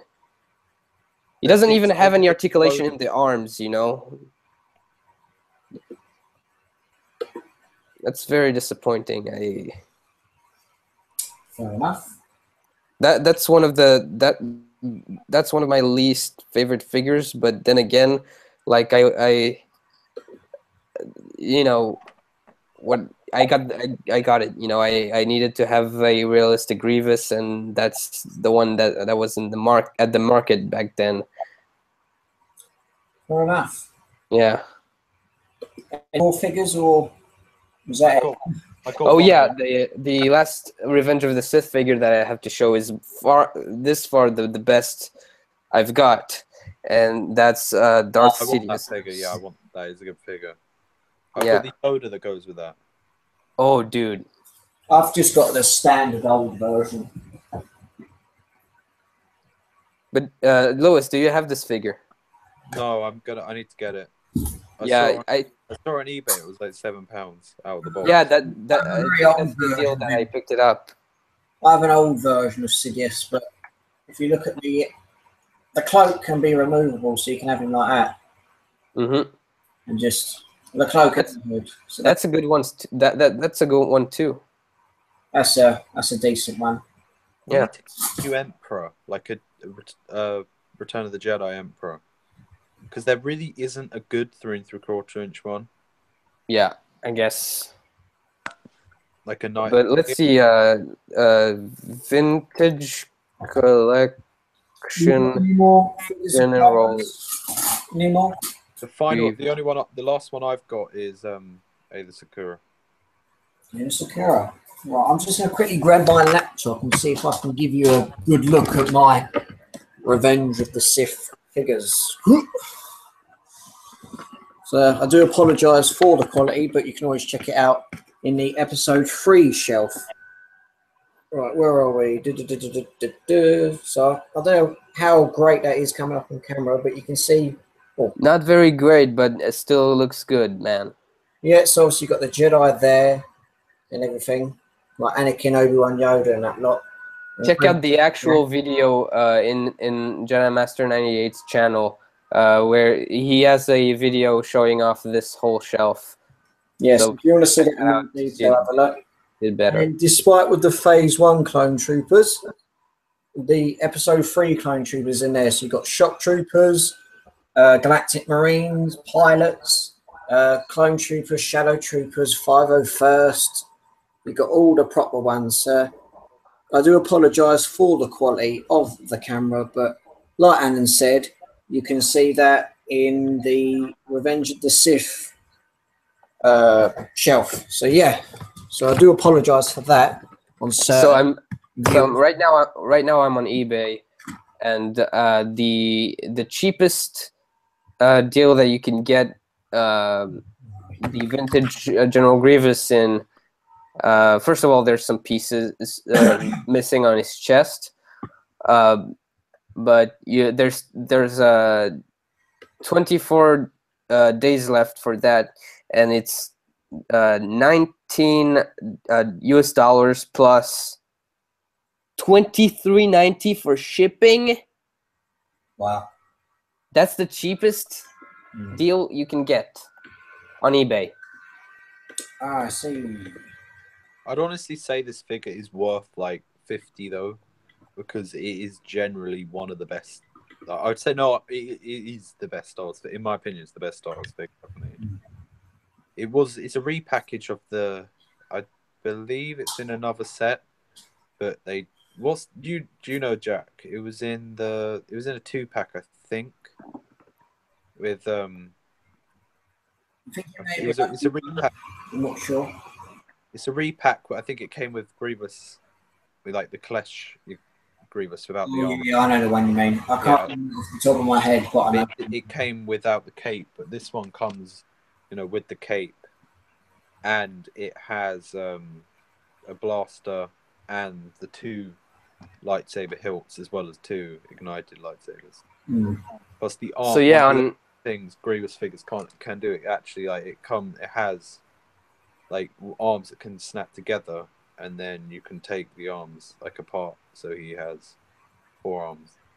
That's pretty cool. Yeah, that's that. That's pretty cool. What's your yeah, so now I'm on Amazon, and the vintage collection General Grievous goes for there are used and new from $58 to $99 and free shipping. To be honest, I'd say it's worth that. I guess so. Yeah, there's it goes from $58.99 and up. And there's also the Magna Guard that actually goes with him. Yeah, you could, but to get both Grievous and the Magna Guard, you need to pay $105.83. Wow. Oh, times change. Yep. Is there anything you'd like to discuss, guys, before we sign off very soon? Should we answer some questions? Yeah, we Yeah. do some How many? comments and then eventually sign off because obviously it's getting a little bit late. Yeah. Yeah. How many So people are watching? So there's we'll read 2 some people watching. comments. Fair enough. We'll read some comments and then we'll eventually we'll sign out. So where Yeah. are we? So Crown Vixen V8 says, "Do you guys think Kylo will kill Leia? By the way, he has a score to settle with Rey, and yes, I am a Kylo fanboy." I honestly don't think. Well, it depends because when you watch the trailer, it's too. I didn't watch the trailer. I don't want to know. I don't want to know. Okay, we won't discuss it anymore. Next question. Okay. Crown Vixen V8 says, "If I can join you guys next time via webcam, I would love to show you guys what Star Wars items I have." Fair enough. Let's see if you can get it to work this time. Then you're more than welcome to. Peter Studios is also in the chat. He says, "Guys, I'm working on a new video. It's called Please Don't Tell Anyone. Star Wars: The Last Jedi official trailer in Lego low budget." Well, I won't be watching that, but good luck. Good luck. Yeah, good luck. Because I'm trying to prevent any ideas or spoilers or theories going into the movie. So I'll probably watch that, but after I see the movie. Then Peter Studio also says that there was a deleted scene of Yoda where he lands on Dagobah. Yeah. Yeah, seen that. Yeah. Seen that. Crown Vixen Units is mentioned. Yeah, I remember that. Yeah, Crown Vixen V8 also says 5 POA on the figures. To me, freaking suck, man. Thank goodness Hasbro has the Black Series. Yeah, but unfortunately the Black Series figures are kind of expensive. Yeah. Like right here in Geneva, they're first of all they're rare, but when you do find them, in retail price they go for around $50. Wow. No, really? Yeah, I mean 50 Swiss francs. Is it equivalent of $50 for you then? That's equivalent to that. Well, how much does it cost over there in the UK? They've gone up to like 25 quid now. Yeah, they've gone up to about 25. They used to be about 20-ish. Yeah, that's super weird. The new wave has started hitting Toys R Us. I got Mascanata the other day. Nice. But yeah, I got three Black Series action figures, all from The Force Awakens, and well, the first one I got back in Celebration London in 2017. That was 16. 16. Yeah, 16. Yeah, I got Kylo Ren. And it was a good deal, I guess. Then I got Captain Phasma. I can't believe I paid almost $50 for her, right here in Geneva. But yeah, I guess it was worth it because she was kind of black figures are kind of rare here. And then the last action figure that I got from the Black Series is the First Order Stormtrooper, and I got him for 15 Swiss francs. That was a discount somewhere at some store, and I just had to get it because it was cheap and it was a Black Series figure. So yeah, I need to move to somewhere where Black Series are cheap and not rare at all.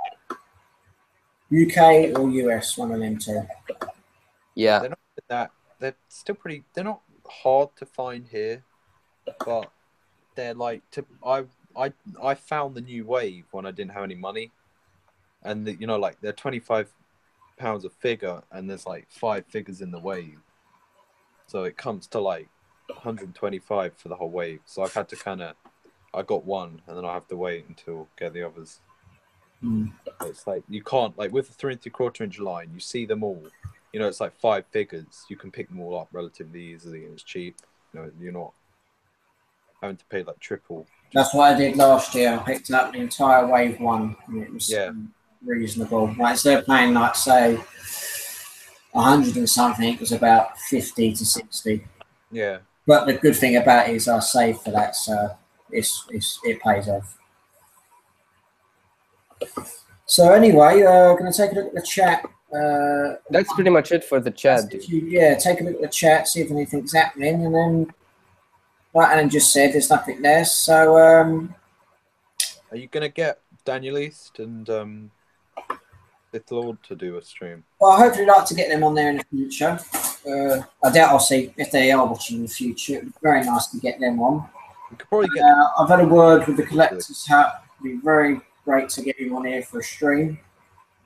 And yeah, fingers crossed, Collector's Hut, Daniel East 1000, Sith Lord 229. What would be great, but also impossible, is if you could get the entire cast of First Order Transitions to join you.